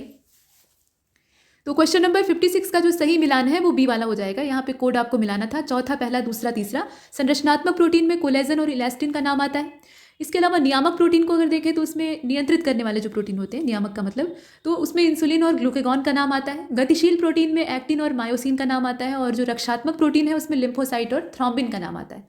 इसके बाद क्वेश्चन नंबर 57 को देखते हैं। यहाँ कुछ दिवस दिए हुए हैं और उनका आपको ये बताना है कि कौन सा एक महीने में मनाया जाता है, मतलब कौन से ऐसे महत्वपूर्ण दिवस हैं जो कि एक महीने के अंदर ही मनाए जाते हैं। तो आयुध निर्माण दिवस है, राष्ट्रीय ऊर्जा संरक्षण दिवस है, राष्ट्रीय प्रौद्योगिकी दिवस है और राष्ट्रीय विज्ञान दिवस है। इसमें आप देख लीजिए। देखिए, राष्ट्रीय ऊर्जा संरक्षण दिवस जो है ये 14 दिसंबर को मनाया जाता है। राष्ट्रीय विज्ञान दिवस ये 28 फरवरी को मनाया जाता है। राष्ट्रीय प्रौद्योगिकी दिवस ये 11 मई को मनाया जाता है। और आयुध निर्माण दिवस जो है ये 18 मार्च को मनाया जाता है। तो इसमें से करेक्ट आंसर फिर कौन सा होगा, डी वाला होना चाहिए। इसमें सभी जो है वो कोई भी एक महीने के अंदर, मतलब दो एक ही महीने में नहीं मनाए जाते, तो नॉन ऑफ दीज को चुना। इसके बाद आगे बढ़ते हैं। क्वेश्चन नंबर 58 को देखिए। इसमें 2 स्टेटमेंट है, सही कौन सा नहीं है वो आपको खोजना है। तो परमाणु भट्टी नाभिकीय संलयन के सिद्धांत पर काम करती है। और दूसरा स्टेटमेंट ये कह रहा है कि विद्युत सेल जो होता है वो रासायनिक ऊर्जा का रूपांतरण विद्युत ऊर्जा में करने का काम करता है। तो आप बताएं कि गलत कौन सा है। तो पहला वाला गलत है। परमाणु भट्टी जो होती है वो एक नियंत्रित नाभिकीय विखंडन अभिक्रिया पर काम करती है, मतलब चेन रिएक्शन होता है और वो विखंडन होता है, ना कि संलयन। तो पहला वाला इसमें गलत है। दूसरे वाले को देख लीजिए और बताइए। इसमें दूसरा स्टेटमेंट सही है। विद्युत सेल जो होता है वो रासायनिक ऊर्जा को विद्युत ऊर्जा में कन्वर्ट करने का काम करता है। तो हमें गलत चाहिए था, इसीलिए हमने पहले वाले को चुना है। इसके बाद क्वेश्चन नंबर 59 को देखते हैं। यहाँ पर एक तरफ पौधा दिया है और उसका एग्जाम्पल दिया है, मतलब पौधे का जो मूल प्रकार है वो दिया है और उसके उदाहरण दे रखा है। तो थैलोफाइटा है, टेरिडोफाइटा है, जिम्नोस्पर्म है और ब्रायोफाइटा है। एग्जाम्पल के तौर पे यहाँ देखिए, थैलोफाइटा का दिया है पाइनस और साइकस, टेरिडोफाइटा का दिया है मर्सिलिया हार्स्टेल, जिम्नोस्पर्म में यूलोथ्रिक्स और स्पाइरोगाइरा का नाम दिया है, और मॉस और मर्केशिया जो है इसमें ब्रायोफाइटा, मतलब यहाँ पे सब जो नाम दे रखे हैं उन्हें आप देख लीजिए, थैलोफाइटा, टेरिडोफाइटा, जिम्नोस्पर्म और ब्रायोफाइटा। और इसका जो करेक्ट आंसर है वो इसमें सी वाला हो जाएगा। देखिए थैलोफाइटा जो है इसमें यूलोथ्रिक्स और स्पाइरोगाइरा का नाम आता है और जिम्नोस्पर्म में पाइनस और साइकस का नाम आता है। तो पहला और तीसरा इसमें गलत है और सी वाले ऑप्शन को चुनते हैं। इसके बाद क्वेश्चन नंबर 60 को देखिए। इसमें कहा गया कि वर्तमान में भारत में कुल 49 रामसर आर्द्रभूमि स्थल हैं और इसमें से कौन सा रामसर आर्द्रभूमि स्थल क्षेत्रफल की दृष्टि से सबसे बड़ा है और सबसे छोटा है, मतलब सबसे बड़े वाले को चुनना है, छोटे वाले को चुनना है। तो इसमें आप देख कर बताइए। और 60वां जो है इसका करेक्ट आंसर ए हो जाएगा। सुंदरबन जो वेटलैंड एरिया है वो सबसे बड़ा है, उसका क्षेत्रफल अगर देखा जाए तो ये 4230 स्क्वायर किलोमीटर में लगभग फैला है। और रेणुका जो है ये आपका करीब 0.2 स्क्वायर किलोमीटर के दायरे में ही सिकुड़ा हुआ है। तो ये हिमाचल प्रदेश में है रेणुका, और इसका जो करेक्ट आंसर है वो इसमें ए वाला हो जाएगा। इसके बाद क्वेश्चन नंबर 61 को देखते हैं। यहाँ पर पूछा गया है कि कौन सा एक रामसर स्थल उत्तर प्रदेश में स्थित नहीं है। तो नवाबगंज है, सांभर है, बखीरा है और अपर गंगा रिवर है। बताइए इसमें से कौन सा होगा। तो सांभर झील जो है ये राजस्थान वाला एरिया है। बाकी जितने हैं जैसे कि नवाबगंज जो है ये उन्नाव में है, उत्तर प्रदेश में सबसे छोटे साइज का ये पक्षी अभ्यारण्य। बखीरा आपका संत कबीर नगर में है, मगहर वाला क्षेत्र। और अपर गंगा रिवर वाला ये बुलंदशहर में है, सबसे बड़ा यूपी में। इसके बाद आगे बढ़ते हैं। तो इसका सांभर वाला बाहर कर देते हैं, इसे हमने देखा। क्वेश्चन नंबर 62, इसमें कहा गया कि निम्नलिखित में से किस राज्य में सबसे ज़्यादा राष्ट्रीय उद्यान पाए जाते हैं। और दुधवा राष्ट्रीय उद्यान को राष्ट्रीय उद्यान का दर्जा, मतलब नेशनल पार्क का दर्जा कब दिया गया, वो डेट आपको बतानी है। और 62 का जो करेक्ट आंसर है वो इसमें हो जाएगा बी वाला। मध्य प्रदेश में सबसे ज़्यादा नेशनल पार्क पाए जाते हैं और 1977 में ये जो दुधवा राष्ट्रीय उद्यान आप देख रहे हैं इसको राष्ट्रीय उद्यान यानी नेशनल पार्क का दर्जा दिया गया था। इसके बाद आगे बढ़ते हैं। इसमें आप अगर ध्यान से देखें तो इसका जो करेक्ट आंसर है वो बी वाला हो जाएगा। क्वेश्चन नंबर 63, गलत कथन का आपको चयन करना है। कच्छ का रण गुजरात में स्थित हड़प्पा काल के स्थल के रूप में विख्यात धौलावीरा को, ये क्षेत्र बताया गया है कि धौलावीरा को 27 जुलाई 2021 को भारत का 40वां विश्व धरोहर स्थल माना गया या उसकी मान्यता दी गई। यूनेस्को के द्वारा ये मान्यता दी जाती है। और राजीव गांधी वन्यजीव संरक्षण पुरस्कार जो है ये वन्यजीव संरक्षण के मामले में या उस क्षेत्र में देश का सर्वश्रेष्ठ पुरस्कार। तो इसमें से गलत कौन सा है। क्वेश्चन नंबर 63 में गलत तो कुछ नहीं है, दोनों ही सही है। धौलावीरा को अभी 27 जुलाई 2021 को मान्यता मिली है और ये भी सही है। Rajiv Gandhi wild life conservation award ये सबसे बड़ा अवार्ड माना जाता है वाइल्ड लाइफ कंजर्वेशन की एरिया में, तो डी इसमें से चुन लेते हैं। इसके बाद आगे बढ़ते हैं। क्वेश्चन नंबर 64, यहाँ देश दिया है और घास के मैदान दिए हैं। तो ब्राज़ील है, ऑस्ट्रेलिया है, हंगरी है और अफ्रीका और ऑस्ट्रेलिया दोनों साथ में दिए हुए हैं। यहाँ सवाना, कंपोस्ट, डाउन्स और पुस्टास दिया हुआ है। बताइए कि इसमें से कौन सा मेल जो है वो सही रहेगा। और इसका जो करेक्ट आंसर है वो इसमें बी हो जाएगा। ब्राज़ील में कहा जाता है कैंपोस, बी वाले को यहाँ चुन लीजिए। ब्राज़ील में कहा जाता है कैंपोस, ऑस्ट्रेलिया में कहा जाता है डाउन्स, हंगरी में कहा जाता है पुस्टास और अफ्रीका और ऑस्ट्रेलिया में सवाना के नाम से जानते हैं। इसके बाद आगे बढ़ते हैं। क्वेश्चन नंबर नेक्स्ट यानी 65, इसमें 3 बड़े बड़े स्टेटमेंट हैं और आपसे पूछा जा रहा है कि भारत में संचालित कुछ प्रमुख पर्यावरणीय संरक्षण आंदोलनों के बारे में यहाँ बताया गया है। गलत क्या है वो आप चुनिए, मतलब रॉन्ग स्टेटमेंट आपको सेलेक्ट करना है। तो जंगल बचाओ आंदोलन 1980 के दशक में अविभाजित बिहार का जो सिंहभूम जिला था, यानी अभी विभाजन के बाद झारखंड में चला गया, वहाँ से शुरू हुआ था। और चिपको आंदोलन उत्तर प्रदेश का जो चमोली जिला है वहाँ से 1970 में वनों और वृक्षों की कटाई को रोकने के लिए शुरू किया गया था, चमोली जिला। ठीक, मतलब जब उत्तर प्रदेश का भी विभाजन नहीं हुआ था तब की बात हो रही है। और टिहरी आंदोलन 1990 के दशक में शुरू हुआ था, जिसका उद्देश्य उत्तराखंड के टिहरी के समीप स्थित जो भागीरथी नदी है उसका निर्माण, उस पर निर्माणाधीन टिहरी बांध को रोकना था, मतलब टिहरी बांध के निर्माण को रोकना था। भागीरथी और अलकनंदा मिलकर ही गंगा की मुख्य धारा का निर्माण करती हैं, तो उसमें से एक मुख्य शाखा भागीरथी पर बांध बनाना मतलब गंगा की धारा को प्रभावित करना, और भी बहुत सारी इसकी दिक्कतें थी। तो अब इसमें से आप बताइए कि गलत क्या है। 65 और इसका विकल्प भी देख लीजिए। देखिए 65वां प्रश्न जो है इसमें कुछ भी, अब इस प्रश्न में थोड़ी सी समस्या ये है कि यहाँ पूछा जाना चाहिए था कि सही क्या है, जबकि यहाँ पर जितने भी स्टेटमेंट दिए हैं वो सभी सही हैं। अगर हम तीनों को चुन लेते हैं और डी वाले पे क्लिक कर देते हैं तो इसका मतलब होगा कि सभी गलत हो जाएंगे। तो यहाँ जो करेक्ट स्टेटमेंट है उसको आपको चयनित करना है। तो इसमें तीनों ही सही है और इसलिए हम इसमें ऑल ऑफ द अबव को चुनते हैं सही के तौर पर। इसके बाद क्वेश्चन नंबर 66 को देखते हैं। यहाँ पर पूछा गया कि उपभोक्ता मूल्य सूचकांक यानी CPI के आंकड़े के हिसाब से किस मंत्रालय के द्वारा इसे प्रेषित किया जाता है या जारी किया जाता है, मतलब कौन सी मिनिस्ट्री इसको जारी करती है। और वर्तमान में उपभोक्ता मूल्य सूचकांक यानी CPI मतलब कंज्यूमर प्राइस इंडेक्स इसको कहा जाता है, इसका आधार वर्ष 2012 है। यहाँ आप देख कर बताइए। तो इसमें मंत्रालय का नाम दिया है और सन दिया हुआ है। क्वेश्चन नंबर 66 का जो राइट आंसर है वो इसमें सी हो जाएगा। सांख्यिकी और कार्यक्रम कार्यान्वयन मंत्रालय जो है उसके द्वारा ये जारी किया जाता है और 2012 के आधार वर्ष पर ही इसको जारी किया गया। अब इसके बाद आप देखें कि सांख्यिकी जो केंद्रीय सांख्यिकी कार्यालय या जो भी इसको जारी करने वाला कार्यालय मंत्रालय है, मतलब यहाँ सांख्यिकी वाला जो क्षेत्र है वही इसे जारी करता है। तो ये पूरा नाम इस मंत्रालय का है सांख्यिकी और कार्यक्रम कार्यान्वयन मंत्रालय। तो इसके द्वारा इस आधार वर्ष को जनवरी 2017 में 2010 से बदलकर 2012 किया गया था। तो ये चेंज हुआ है, इसलिए प्रश्न पूछा गया है। तो इतना हमने देखा, इसका सी वाला ऑप्शन सही होगा। इसके बाद क्वेश्चन नंबर 67 को देखिए। इसमें 2 स्टेटमेंट दिए हैं। कहा गया है कि 8 प्रमुख उद्योगों के संयुक्त सूचकांक के संबंध में कौन सा सही है। तो यहाँ देखिए 8 प्रमुख उद्योगों के इस संयुक्त सूचकांक का स्कोर दिसंबर 2021 में 141.3 था, जो कि दिसंबर 2020 की तुलना में 3.8%, जो कि अनंतिम आंकड़ा था, उसकी वृद्धि को दर्शा रहा था। और पेट्रोलियम रिफाइनरी उत्पादन का भारांक सबसे अधिक और उर्वरक का भारांक इसमें सबसे कम है। तो ये सूचकांक का आंकड़ा आपको पता होना चाहिए। अब इसमें आप देखकर बताइए। तो क्वेश्चन नंबर 67 का राइट आंसर हो जाएगा सी वाला, मतलब दोनों ही यहाँ पर सही है, दोनों स्टेटमेंट परफेक्ट हैं और इसलिए हमने सी को चुना है। पेट्रोलियम रिफाइनरी उत्पाद जो है इसका भारांक 28.0376% के आसपास देखा गया और इसमें वृद्धि कितनी हुई है, तो 5.9% की वृद्धि हुई है। इसके बाद आगे बढ़ते हैं, क्वेश्चन नंबर 68 को देख लेते हैं। यहाँ पर सही कौन सा है ये आपको बताना है। तो जल जीवन मिशन के तहत 83 जिले हर घर जल, ये जिलों की घोषणा होती है। तो हर घर जल जिले बन चुके हैं, मतलब हर घर में जल पहुँच चुका है। और राष्ट्रीय परिवार स्वास्थ्य सर्वेक्षण ये 5वां चरण था। इसके हिसाब से कुल प्रजनन दर यानी TFR जो है 2019 से लेकर 21 के बीच में वो घटकर हो गई है 2.2 और 2015-16 का जो रेंज था उसमें ये 2.4 के आसपास थी, यानी इसमें कमी आई है। और भारत अमेरिका और चीन के बाद विश्व में तीसरा सबसे बड़ा स्टार्टअप इकोसिस्टम बन गया है। अमेरिका पहले स्थान पर, उसके बाद चीन दूसरे स्थान पर, भारत तीसरे नंबर पर। अब इसमें से सही कौन सा है, तो इसे अगर आप ध्यान से देखें तो केवल पहला और तीसरा ही सही है। ये जो परिवार स्वास्थ्य सर्वेक्षण वाला डाटा दिया है उसके हिसाब से कुल प्रजनन दर यानी TFR, ये टोटल फर्टिलिटी रेट, ये 2019 से लेकर 21 में घटकर 2 हो गई और यहाँ पर कितना दिया है 2.2। तो डाटा एग्जैक्टली आपको पता होना चाहिए। जबकि 2015-16 में ये 2.2 थी, यानी शिशुओं की मृत्यु दर में कमी आई है। 5 साल से कम के जो शिशु हैं उनकी मृत्यु दर में कमी आई है और काफ़ी हद तक जो जन्म दर है उसमें सुधार हुआ है। तो कुल मिलाकर इसका पहला तीसरा सही है और हमें सही चाहिए था। तो इसका करेक्ट आंसर क्या हो जाएगा, बी वाला हो जाएगा।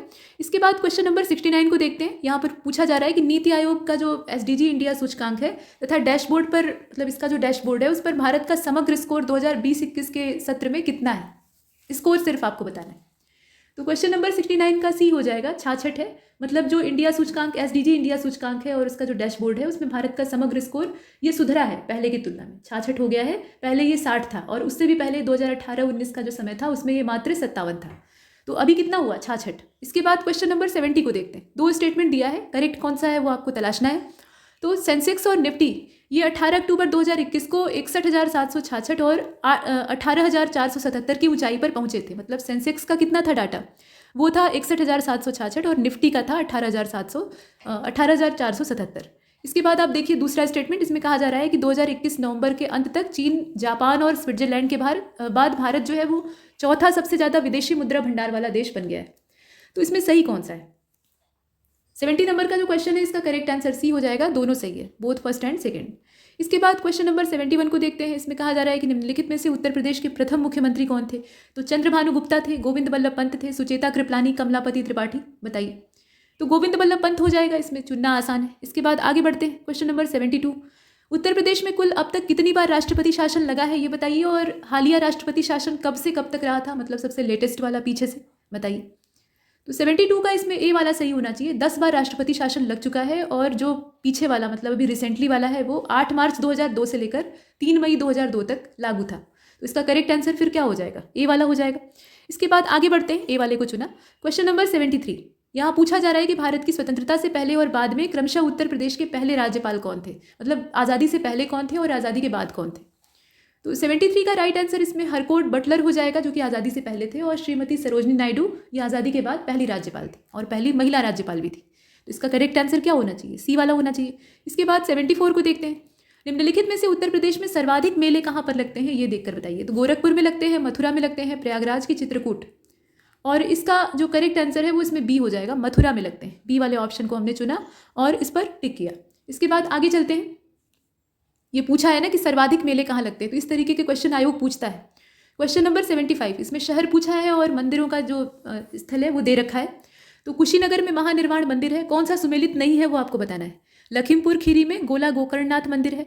अर्घा पार्वती मंदिर जो है ये सोनभद्र में है, और साथ में दिगंबर जैन मंदिर भी दे रखा है जो कि कौशाम्बी में है। नॉट करेक्टली मैच आपको तलाशना है, और 75 का जो राइट आंसर है वो इसमें सी हो जाएगा। अर्घा पार्वती मंदिर ये गोड्डा में है, और रेणुकेश्वर महादेव मंदिर ये सोनभद्र में है। तो यहाँ लोकेशन गलत दे रखा है, ये जो सोनभद्र वाला सी वाला ऑप्शन है इसको बाहर कर देते हैं। क्वेश्चन नंबर 76 को देखिए, देश में बांसुरी का निर्माण करने वाला एकमात्र जिला कौन सा है। तो अब इसमें आप देखकर बताइए, एकमात्र जिला पीलीभीत है, ठीक है। यहाँ जो 76 का करेक्ट आंसर है वो इसमें से आपका ये बी वाला ऑप्शन हो जाएगा, पीलीभीत। इसके बाद आगे चलते हैं, क्वेश्चन नंबर 77 को देखिए, एकमात्र दिव्यांग विश्वविद्यालय कहाँ पर स्थित है। यूपी की बात हो रही है, तो ये आप देख लीजिए, इसमें कानपुर दिया है, अयोध्या दिया है, लखनऊ दिया है और वाराणसी दिया है। तो यहाँ पर देखिए चित्रकूट वाला जो दिव्यांग विश्वविद्यालय है, जिसके कि जीवन पर्यंत कुलपति राम भद्राचार्य जी हैं, तो वो वाला तो है ही है एकमात्र दिव्यांग विश्वविद्यालय, लेकिन लखनऊ में भी प्रस्तावित था शकुंतला मिश्रा दिव्यांग विश्वविद्यालय। तो इस नाते यहाँ पर लखनऊ वाले विकल्प को चुनेंगे, और चित्रकूट वैसे भी यहाँ पर नहीं दिया है, तो इसलिए विकल्प में जो मौजूद है उसके आधार पर हम लखनऊ वाले को चुनते हैं, ठीक। चित्रकूट वाला तो है ही है। इसके बाद आगे चलते हैं, क्वेश्चन नंबर 78 को देखिए, उत्तर प्रदेश पंडित दीनदयाल उपाध्याय पशु चिकित्सा विज्ञान विश्वविद्यालय और गौ अनुसंधान संस्थान, ये दोनों ही कहाँ पर स्थित हैं, दोनों का एक साथ देखना है आपको। तो 78 का करेक्ट आंसर इसमें सी हो जाएगा, मथुरा में है, ठीक है। इसका जो सी वाला ऑप्शन है उसको चुनते हैं। क्वेश्चन नंबर 79 को देखिए, इसमें दो स्टेटमेंट है, सही कौन सा है वो आपको देखकर बताना है। तो उत्तर प्रदेश के गाजियाबाद जिले में मेजर ध्यानचंद्र क्रीड़ा विश्वविद्यालय यानी खेल विश्वविद्यालय की स्थापना की गई गाजियाबाद में। और उत्तर प्रदेश में सबसे कम नम भूमि वाले जिले जो हैं वो बागपत और हाथरस है, शुष्कता यहाँ ज़्यादा है। अब इसमें से आप देखकर बताएं कि सही कौन सा है। तो सही केवल दूसरा वाला है, पहला वाला तो गलत है। ये मेजर ध्यानचंद्र खेल विश्वविद्यालय ये मेरठ का जो सलावा इलाका है वहाँ पे स्थापित किया गया, मतलब जनवरी 2022 में जब यूपी के दौरे पर प्राइम मिनिस्टर आए थे तो उन्होंने इसका शिलान्यास किया। तो इसका केवल दूसरा वाला स्टेटमेंट सही है, और इसलिए हम बी वाले ऑप्शन को चुनते हैं। क्वेश्चन नंबर 80 को देखिए, उत्तर प्रदेश का सहारनपुर जिला निम्नलिखित में से किस प्रदेश के साथ अपनी सीमा साझा नहीं करता है। तो सहारनपुर जिले की सीमाएं कई प्रदेशों के साथ लगती हैं, लेकिन किसके साथ नहीं लगती हैं उसको आपको बाहर करना है। तो उत्तराखंड के साथ नहीं बॉर्डर शेयर करता है, हरियाणा, दिल्ली, हिमाचल, बताइए। तो क्वेश्चन नंबर 80 और इसका जो राइट आंसर है वो इसमें दिल्ली हो जाएगा। दिल्ली के साथ ही अपनी बाउंड्री को शेयर नहीं करता है, बाकी तीनों राज्यों के साथ करता है, ध्यान दीजिएगा। इसके बाद क्वेश्चन नंबर 81, जनगणना 2011 के हिसाब से देश में सर्वाधिक जनसंख्या वृद्धि दर वाला जिला कौन सा है। अभी 2011 का ही सेंसस लेकर चलेंगे। तो ये कुरुंग कुमे है जो कि अरुणाचल प्रदेश में है, शिवहर है जो कि बिहार में है, आजमगढ़ है जो कि यूपी का है, और यमन है जो कि पुडुचेरी का है। आप बताइए। देखिए 81 का राइट आंसर इसमें कुरुंग कुमे हो जाएगा जो कि अरुणाचल का है। सर्वाधिक जनसंख्या वृद्धि दर वाला यहाँ राज्य न पूछकर जिला पूछ रहा है, तो थोड़ा सा ये कॉम्प्लिकेटेड हो जा रहा है। इसके बाद क्वेश्चन नंबर 82 को देखिए, जनगणना 2011 असल में सेंसस 2011 ये 10 साल से भी ज़्यादा पुराना हो चुका है। कायदे से तो 10 साल में जनगणना हो जानी चाहिए थी, लेकिन कोरोना की वजह से कुछ नहीं सही तरीके से हो पा रहा है। तो ऐसे में अब जो नॉर्मल क्वेश्चन है वो आयोग पहले ही पूछ चुका है, तो कुछ टेढ़े वाले ही पूछेगा, ऐसी अपेक्षा की जा सकती है। फिलहाल देखिए, तो किस जिले में सर्वाधिक दशकीय वृद्धि दर पाई जाती है। श्रावस्ती में, प्रयागराज में, गौतम बुद्ध नगर में या बरेली में। ये यूपी के संदर्भ में बात हो रही है, और इसका गौतम बुद्ध नगर हो जाएगा, GBN, और करेक्ट आंसर हो जाएगा सी वाला। इसे हमने चुना। आगे चलते हैं, क्वेश्चन नंबर 83, जनगणना 2011 के हिसाब से देश में कुल कामगारों का लगभग कितना % कृषि क्षेत्र से जुड़ा हुआ है। अब ये बताइए, ये देश की बात हो रही है, प्रदेश की बात नहीं, ध्यान दीजिएगा। यहाँ प्रदेश और देश वाला जो फर्क है उसको देख लीजिएगा। तो क्वेश्चन नंबर 83 का जो राइट आंसर है उसमें 55 हो जाएगा, मतलब कामगारों का जो एक बड़ा हिस्सा है 55 यानी आधे से भी ज़्यादा वो कृषि क्षेत्र से जुड़ा हुआ है। तो डी वाले ऑप्शन को चुना। इसके बाद आगे चलते हैं, यहाँ थोड़ा सा देखिए, जो हिंदी और अंग्रेजी का ऑप्शन है उसमें फ़र्क है, 55% होगा, तो बी वाला अंग्रेजी में होगा और हिंदी वाले में डी वाले को चुनेंगे। इसके बाद आगे चलते हैं, क्वेश्चन नंबर 84 को देखते हैं। यहाँ पर 2011 के ही सेंसस के बारे में क्वेश्चन पूछा गया है कि भारत में 10 लाख ही नगरों की संख्या कितनी है। अभी कितनी है उससे फ़र्क नहीं पड़ता, 2011 का जो आंकड़ा था उसमें कितनी थी। तो इसमें अगर आप देखें तो जो आंकड़े दिए हैं इसमें ए वाला ऑप्शन सही है, ठीक है। ए वाले ऑप्शन को चुनते हैं और बाहर करते हैं। इसके बाद क्वेश्चन नंबर 85, यहाँ पर 3 स्टेटमेंट दिए हैं, सही कौन सा है वो आपको तलाशना है। तो विश्व व्यापार संगठन यानी WTO जो है, इसकी स्थापना 1 जनवरी 1995 यानी 1995 में हुई थी, और इसका मुख्यालय जेनेवा, स्विट्जरलैंड में। इसके बाद ये बताया गया कि 164 सदस्य देश इसमें है, जिसमें कि अफगानिस्तान जो है वो 164वां और अंतिम अभी तक का सदस्य है। एल्गोजी ओकोंजे इवेला ये विश्व व्यापार संगठन की महानिदेशक के रूप में पहली महिला और पद पाने वाली पहली अफ्रीकी नागरिक हैं। अब इसमें आप बताइए कि सही कौन सा है। तीनों ही अच्छे खासे स्टेटमेंट और इसमें तीनों ही सही है। तो ये 3 इन्फॉर्मेशन है जो कि आपके लिए उपयोगी है। आयोग ये 3 भयंकर स्टेटमेंट आपको परीक्षा में नहीं देगा, इसमें से कोई एक दे सकता है। तो तीनों जानकारियाँ आपके पास होनी चाहिए। इसके बाद 86 को देखते हैं। इसमें कहा गया कि कौन सा विकल्प सही नहीं है बताइए। तो केंद्रीय सड़क अनुसंधान संस्थान ये नई दिल्ली में है, भारतीय पुरातत्व सर्वेक्षण यानी आर्कियोलॉजिकल सर्वे ऑफ इंडिया ये चंडीगढ़ में है, और केंद्रीय नारियल अनुसंधान संस्थान ये केरल में है, गन्ना प्रजनन संस्थान यानी शुगर केन ब्रीडिंग इंस्टीट्यूट जो है वो कोयम्बटूर में है। तो इसमें से गलत क्या है? गलत इसका बी वाला है, पुरातत्व सर्वेक्षण ये चंडीगढ़ दे रखा है जबकि ये कोलकाता होगा, जबकि पीजीआई चिकित्सा शिक्षा और अनुसंधान वाला जो है वो चंडीगढ़ में। तो यहाँ पुरातत्व सर्वेक्षण की लोकेशन पश्चिम बंगाल यानी कोलकाता होगी। क्वेश्चन नंबर 87 को देखिए। इसमें से कौन सा एक या किस एक फल या सब्जी में मैलिक एसिड नहीं पाया जाता है? तो किस फल में कौन सा एसिड पाया जाता है ये आपको मालूम होना चाहिए। मैलिक एसिड सेब में नहीं पाया जाता, केला में नहीं पाया जाता है, टमाटर में कि गाजर में? इसमें देख लीजिए और बताइए। और इसका जो करेक्ट आंसर है वो इसमें हो जाएगा टमाटर। हालांकि ये जो सब्जियां और फल होते हैं, टमाटर एक फल है, तो इनके अंदर कुछ न कुछ मात्रा में या कमोबेश थोड़े थोड़े सभी एसिड लगभग पाए जाते हैं। तो मैलिक एसिड भी उपस्थित होता है लेकिन वो नगण्य के बराबर होता है। तो ऐसी स्थिति में टमाटर को ही चुन लेना चाहिए। इसके बाद चलते हैं आगे। क्वेश्चन नंबर 88 में कहा गया कि मध्य प्रदेश का लोक संगीत निम्नलिखित में से कौन सा है? तो पाई गीत जो है ये मध्य प्रदेश का है और इसमें से इसीलिए हम ए वाले ऑप्शन को चुनते हैं। बाकी भाव गीत जो है वो कर्नाटक और महाराष्ट्र दोनों में होता है। पुलाया जो है ये केरल से संबंधित है और पनिहारी जो है ये राजस्थान का है। तो इसमें से पाई जो है इसको बाहर कर देते हैं। इसके बाद आप देखिए कौन सी एक आम की वेराइटी नहीं है। तो नीलम, निरंजन, सिंधु और श्यामली। इसमें देख लीजिए और बताइए। देखिए आम की जो वेराइटी है उसमें ऊपर वाले तो तीनों आएंगे, नीलम भी है, निरंजन भी है और सिंधु भी है, लेकिन श्यामली जो है ये कपास की किस्म है। तो श्यामली को इसमें से बाहर कर लेते हैं। ये कॉटन की वेराइटी। क्वेश्चन नंबर 90 को देखते हैं। 90 में लिस्ट 1 और लिस्ट 2 दिया है। एक तरफ बोर्ड और दूसरी तरफ हेडक्वार्टर है। इस तरह के क्वेश्चन आयोग बहुत तेज पूछता है। तो तंबाकू बोर्ड है, मसाला बोर्ड है, चाय बोर्ड है, कॉफ़ी बोर्ड है। अब यहाँ बेंगलुरु कर्नाटक, कोलकाता पश्चिम बंगाल, कोच्चि केरल, गुंटूर आंध्र ऐसे दिया हुआ है। मिलान करके देखिए और इसका जो करेक्ट आंसर है वो इसमें बी हो जाएगा। तंबाकू बोर्ड ये गुंटूर आंध्र प्रदेश में है। ठीक है, बी वाले ऑप्शन को चुना, इसको लगा लीजिए पहले। तंबाकू बोर्ड जो है ये गुंटूर आंध्र प्रदेश में है। मसाला बोर्ड ये कोच्चि केरल वाला हो जाएगा। चाय बोर्ड कोलकाता और कॉफ़ी बोर्ड बेंगलुरु। तो उसी हिसाब से इसको मैच करेंगे। इसके बाद नेक्स्ट आगे बढ़ते हैं। क्वेश्चन नंबर 91 को देखिए। इसमें कहा गया कि उस विकल्प का चयन कीजिए जो तीसरे शब्द से उसी प्रकार, अब ये रीजनिंग का क्वेश्चन है, तीसरे शब्द से उसी प्रकार संबंधित है जैसे कि दूसरा पहले से संबंधित है। मतलब किसान का संबंध खेत से है तो कलाकार का संबंध किससे होगा? खेत जो है वो किसान का कर्म क्षेत्र है। कलाकार का क्षेत्र क्या है? रंगमंच है, नायक है, अभिनेता है कि कार्य है? तो रंगमंच होगा। कलाकार का मतलब ये सिर्फ रंगाई पुताई करने वाला कलाकार नहीं, मतलब कोई अभिनेता हो सकता है, कोई नाटककार हो सकता है। तो रंगमंच से उसका संबंध होगा। तो थिएटर इसका ये वाला ऑप्शन सही होगा। इसके बाद क्वेश्चन नंबर 92 को देखते हैं। उस अक्षर का चयन कीजिए जो कि निम्नलिखित श्रृंखला में प्रश्नवाचक चिन्ह को प्रतिस्थापित करता है, मतलब उसकी जगह लिखा जा सकता है। तो ACEDCEGF इस प्रकार से दिया है, आगे क्वेश्चन मार्क है, क्या लिखेंगे वहाँ पर? और 92 का जो राइट आंसर है वो इसमें ए हो जाएगा। मतलब आगे वाला जो अल्फाबेट होगा वो ई होगा। इसका सीक्वेंस बैठा लीजिएगा, आगे जो क्वेश्चन मार्क है वहाँ पर ई आएगा। क्वेश्चन नंबर 93 को देखिए। इसमें कहा गया कि उस संख्या का चयन कीजिए जो कि निम्नलिखित पैटर्न में प्रश्न चिन्ह जहाँ पर लगा हुआ है, मतलब क्वेश्चन मार्क तीसरे वाले ट्रायंगल में लगा हुआ है, तो उसको प्रतिस्थापित करके वहाँ रखा जा सकता है। तो जरा इन ट्रायंगल्स को देखिए। इसमें जो त्रिभुज बने हुए हैं, ऊपर 600 लिखा है, नीचे 25 और 5 लिखा है, यहाँ पे देखिए 720 है, नीचे 27 और 3 है, इसके बाद 880 है और यहाँ पे 9 और यहाँ पे ब्लैंक स्पेस है। भरेंगे क्या ये देखिए। और 93 का जो करेक्ट आंसर है उसमें सी हो जाएगा, मतलब यहाँ पर 31 भरेंगे। यहाँ पे जो क्वेश्चन मार्क है यहाँ पे 31 भरा जाएगा। इसके बाद 94 को देखते हैं। क्वेश्चन नंबर 94 में फिर से वही श्रृंखला दी हुई है और पूछ रहा है कि क्वेश्चन मार्क की जगह पे कौन सी संख्या आएगी। तो 126 है, 217 है और 344 है। इसके बाद अगला नंबर कौन सा होगा? तो 94 का करेक्ट आंसर ए हो जाएगा। 513 भरा जाएगा इसके आगे। आप सीक्वेंस बैठाएंगे तो अगली जो संख्या है वो 513 आएगी। क्वेश्चन नंबर 95, इसमें कहा गया कि राजीव के एक चित्र की ओर इशारा करते हुए एक महिला नीना ने कहा कि उसकी बहन के पिता मेरे ससुर के इकलौते पुत्र हैं। ठीक है, अब नीना राजीव से किस प्रकार संबंधित है? मतलब राजीव का चित्र यानी राजीव की फोटो लगी हुई थी, उसकी ओर इशारा करते हुए एक महिला जो है जिसका नाम है नीना, वो कहती है कि उसकी बहन यानी राजीव की बहन के पिता मेरे ससुर के इकलौते पुत्र हैं। अब इसमें आप देखिए कि नीना और राजीव के बीच में क्या रिलेशन है। तो क्वेश्चन नंबर 95 का करेक्ट आंसर हो जाएगा सी, मतलब माता और पुत्र का संबंध है। इसके बाद आगे बढ़ते हैं। क्वेश्चन नंबर 96, यहाँ देखिए राहुल की आयु अमर से 3 गुनी है और 3 साल पहले अंबर की आयु राहुल से आधी थी। अब यहाँ पे अमर नहीं बल्कि ये माफ़ कीजिएगा, यहाँ पे 3 अलग अलग व्यक्तियों की बात हो रही है, राहुल, अमर और अंबर।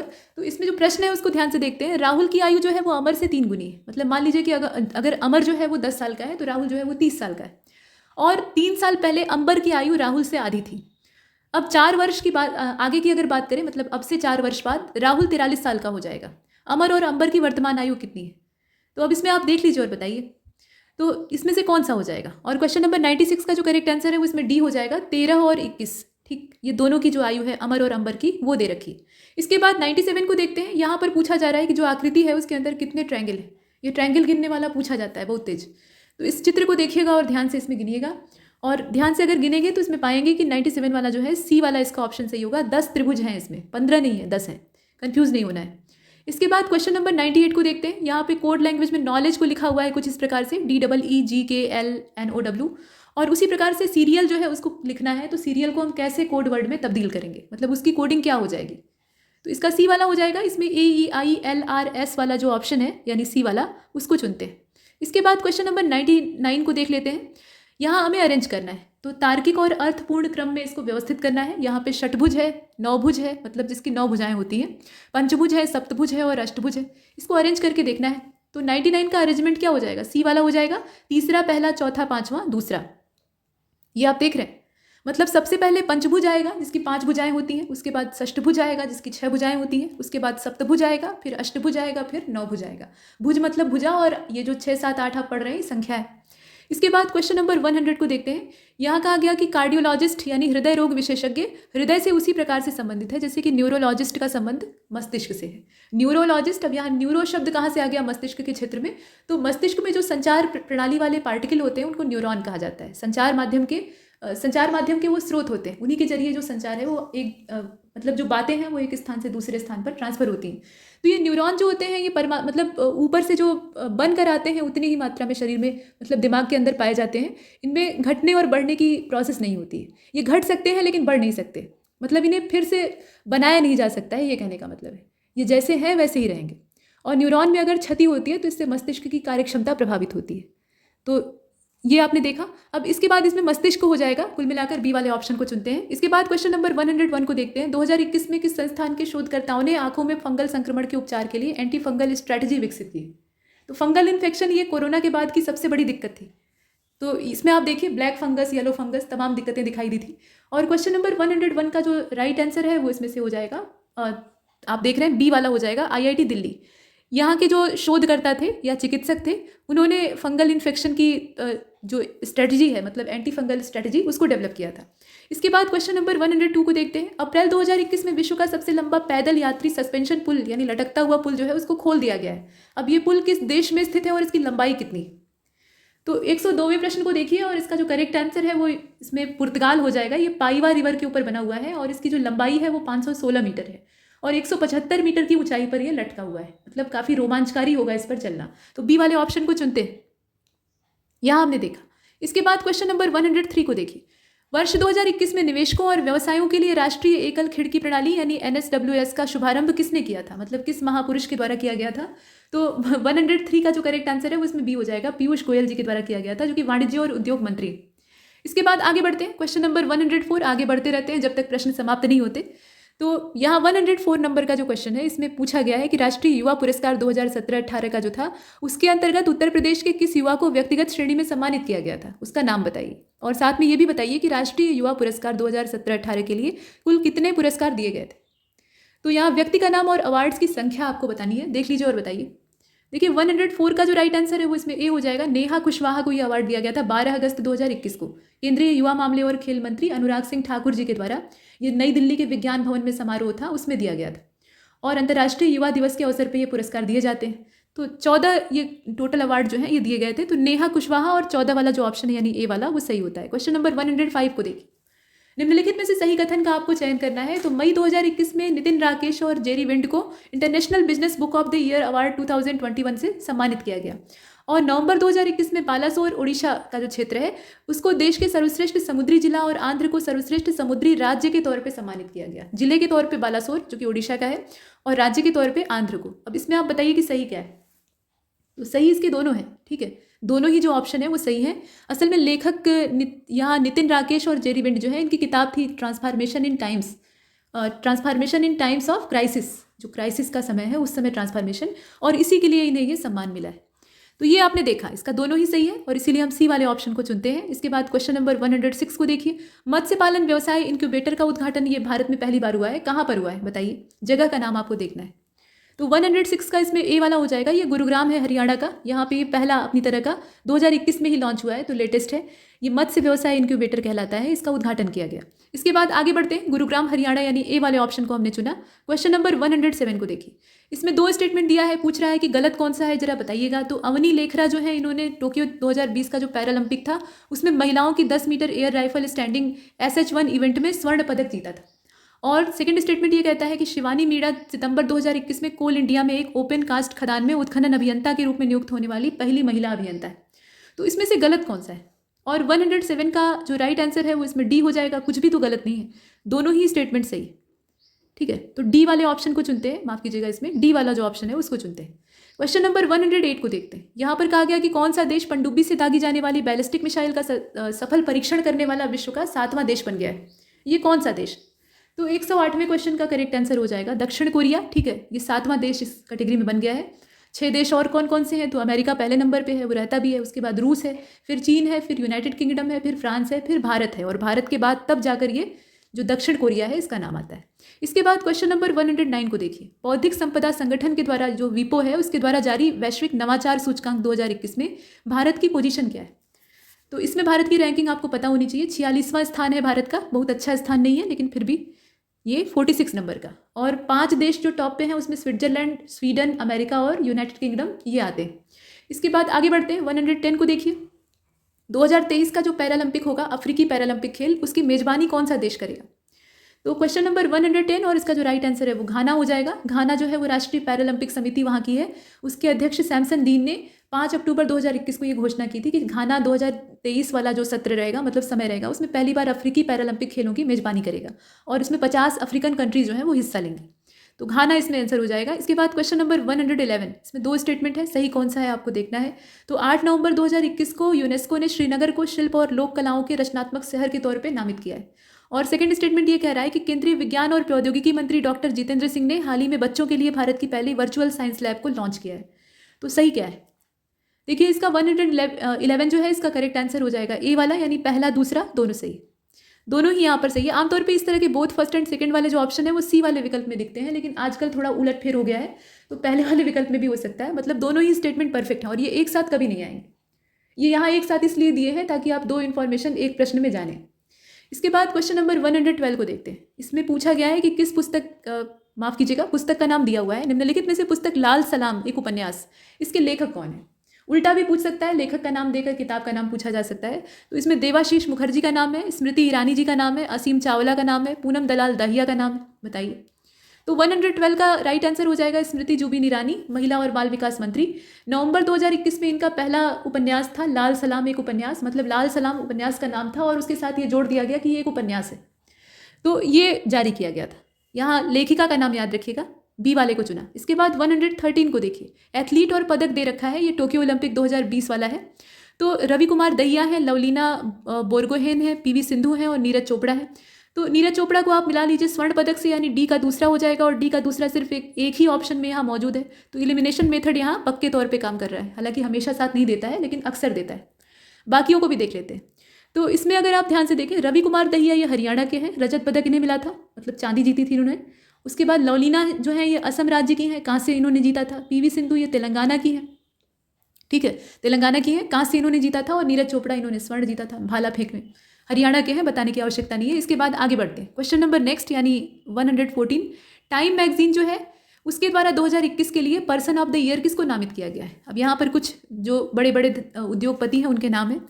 और क्वेश्चन नंबर 114 का जो करेक्ट आंसर है वो इसमें बी हो जाएगा, एलन मस्क। ये जो टाइम मैगजीन है इसने टेस्ला के CEO हैं एलन मस्क, उनको 2021 का जो पर्सन ऑफ द ईयर का अवार्ड है वो दिया है। इसके बाद आगे बढ़ते हैं, अगले क्वेश्चन को देखते हैं। एलन मस्क को चुन लीजिए। क्वेश्चन नंबर 15 को देखिए, इसमें कहा गया कि किस राज्य सरकार ने लगभग 100 साल पुराने नाटक चिंतामणि पद्य नाटकम इस पर प्रतिबंध लगा दिया है? चिंतामणि पद्य नाटकम इस पर बैन कर दिया है, ये कौन सा राज्य? तो 115वें प्रश्न को आप देख रहे हैं, इसका हो जाएगा आंध्र प्रदेश। अब प्रतिबंध क्यों लगा है ये इसमें सोचने वाली बात है। तो 17 जनवरी 2022 को आंध्र प्रदेश सरकार ने लगभग 100 वर्षों से लोगों को मंत्रमुग्ध करने वाले, मतलब लोगों के लिए काफ़ी आकर्षक था, चिंतामणि पद्य नाटकम, इस पर प्रतिबंध लगा दिया है। और ये प्रसिद्ध तेलुगु नाटक है जो कि 1920 में नाटककार कल्लाकुरी नारायण राव के द्वारा लिखा गया था। तो इस प्रकार से है, आंध्र प्रदेश इसका करेक्ट आंसर होगा। इसके बाद 116 को देखिए, दीदी की रसोई, ये योजना बिहार में शुरू हुई है। तो राज्य भी पूछ सकता है, राज्य यहाँ दे दिया है, उसको भी देखिएगा। बिहार के किस जिले में शुरू की गई, अब यहाँ जिले का नाम आप देखिए। तो देखिए 116 का जो राइट आंसर है वो इसमें बी हो जाएगा। ये औरंगाबाद डिस्ट्रिक्ट है बिहार का, तो बी वाले ऑप्शन को हमने चुना। इसके बाद नेक्स्ट क्वेश्चन नंबर 117, यहाँ 2 स्टेटमेंट है मोटे मोटे, और कहा जा रहा है कि करेक्ट कौन सा है बताइए। तो भारत के शीर्ष अंक शास्त्री जेसी चौधरी ने अंक विज्ञान में पहली बार गिनीज वर्ल्ड रिकॉर्ड और 2022 का पहला विश्व रिकॉर्ड लगभग 6000 प्रतिभागियों को प्राचीन विज्ञान के बारे में शिक्षित करके हासिल किया है। और दूसरा स्टेटमेंट ये कहता है कि केंद्रीय कृषि मंत्री श्री नरेंद्र सिंह तोमर ने 27 जनवरी 2022 को ग्रीष्मकालीन अभियान 2021-22 के लिए कृषि विषय पर चौथे राष्ट्रीय सम्मेलन को संबोधित किया। तो इसमें दोनों स्टेटमेंट को देखकर बताइए सही क्या है। दोनों सही है, इसमें दोनों ही स्टेटमेंट जो है वो परफेक्ट है, कोई समस्या नहीं है, और इसीलिए हम सी वाले ऑप्शन को चुनते हैं। इसके बाद 118वें प्रश्न को देखते हैं। कहा गया कि बधिरों के लिए, यानी जो बहरे लोग हैं, उनके लिए अखिल भारतीय खेल परिषद को 10 से लेकर 20 जनवरी 2023 तक केरल में पहली बार विश्व बधिर T20 क्रिकेट चैंपियनशिप की मेजबानी करने के लिए बधिरों के लिए खेल की अंतर्राष्ट्रीय समिति से मंजूरी मिल गई। ये जो ICSD है, ये बहरे लोगों के लिए खेल की अंतर्राष्ट्रीय समिति है, उसके द्वारा इसे परमिट मिला है। तो ये चैंपियनशिप आयोजित कहाँ पर होगी, ये आपको बताना है। तो ये आयोजित होगी, इसकी जो जगह है वो तिरुवनंतपुरम है, यानी केरल राज्य। ए वाले ऑप्शन को चुनते हैं। और उसके बाद 119वें प्रश्न को देखते हैं। 119वें प्रश्न में कहा गया कि निम्नलिखित में से कौन सा विकल्प सही सुमेलित नहीं है। तो यहाँ देखें, राष्ट्रीय डाक दिवस दिया है, हिंदी दिवस दिया है, महिला दिवस दिया है और दिव्यांग दिवस दिया है। डी वाला ऑप्शन इसमें देखें, जो अंतर्राष्ट्रीय दिव्यांग दिवस है, ये अंतर्राष्ट्रीय दिव्यांग दिवस ये 12 अगस्त की तारीख में यहाँ दे रखा है। अंतर्राष्ट्रीय दिव्यांग दिवस की जो तारीख है वो 3 दिसंबर हो जाएगी, और यहाँ पर 12 अगस्त दे रखा है। ठीक है, 12 अगस्त को अंतर्राष्ट्रीय युवा दिवस मनाया जाता है, तो वो चीज़ यहाँ पर गलत है। ठीक, तो इसमें सही सुमेलित जो नहीं है वही खोजना था, और डी वाले ऑप्शन को चुना है। इसके बाद 120 जो लास्ट क्वेश्चन है उसको देखते हैं। इसमें कहा गया कि ऑस्कर पुरस्कार 2022 के संदर्भ में कुछ यहाँ पर दिए हुए हैं ऑप्शन, उसमें से सही कौन सा नहीं है वो आपको खोजना है। तो प्रमुख भूमिका में सर्वश्रेष्ठ अभिनेता विल स्मिथ है, अग्रणी भूमिका में सर्वश्रेष्ठ अभिनेत्री जेसिका चैस्टेन है, और सबसे श्रेष्ठ फिल्म के तौर पर ड्राइव माई कार को चुना गया है। ये सर्वश्रेष्ठ पिक्चर है। अब इसमें आप देखें कि कौन सा सही नहीं। तो 120 का जो इसमें राइट आंसर होगा वो इसका सी वाला हो जाएगा, तीसरा वाला। ठीक है, तीसरा स्टेटमेंट जो सर्वश्रेष्ठ पिक्चर का यहाँ दे रखा है वही गलत है। ये अगर आप देखिए कि सर्वश्रेष्ठ फिल्म है तो ये कोडा है, सियान हेडर के द्वारा निर्देशित की गई है, कोडा है, और ये सबसे श्रेष्ठ फिल्म के तौर पर चुनी गई। बाकी जितने हैं वो ठीक है। ड्राइव माई कार ये जापान की फिल्म है, और इसको सर्वश्रेष्ठ अंतर्राष्ट्रीय फीचर फिल्म का अवार्ड मिला है। तो अलग अलग श्रेणी के अवार्ड होते हैं। अब यहाँ पर कैटेगरी आपको पता होनी चाहिए, तो इसका सी वाला हमारा आंसर हो जाएगा। और यहाँ तक हमने इस मॉक टेस्ट को कंप्लीट किया है। तब तक के लिए नमस्कार।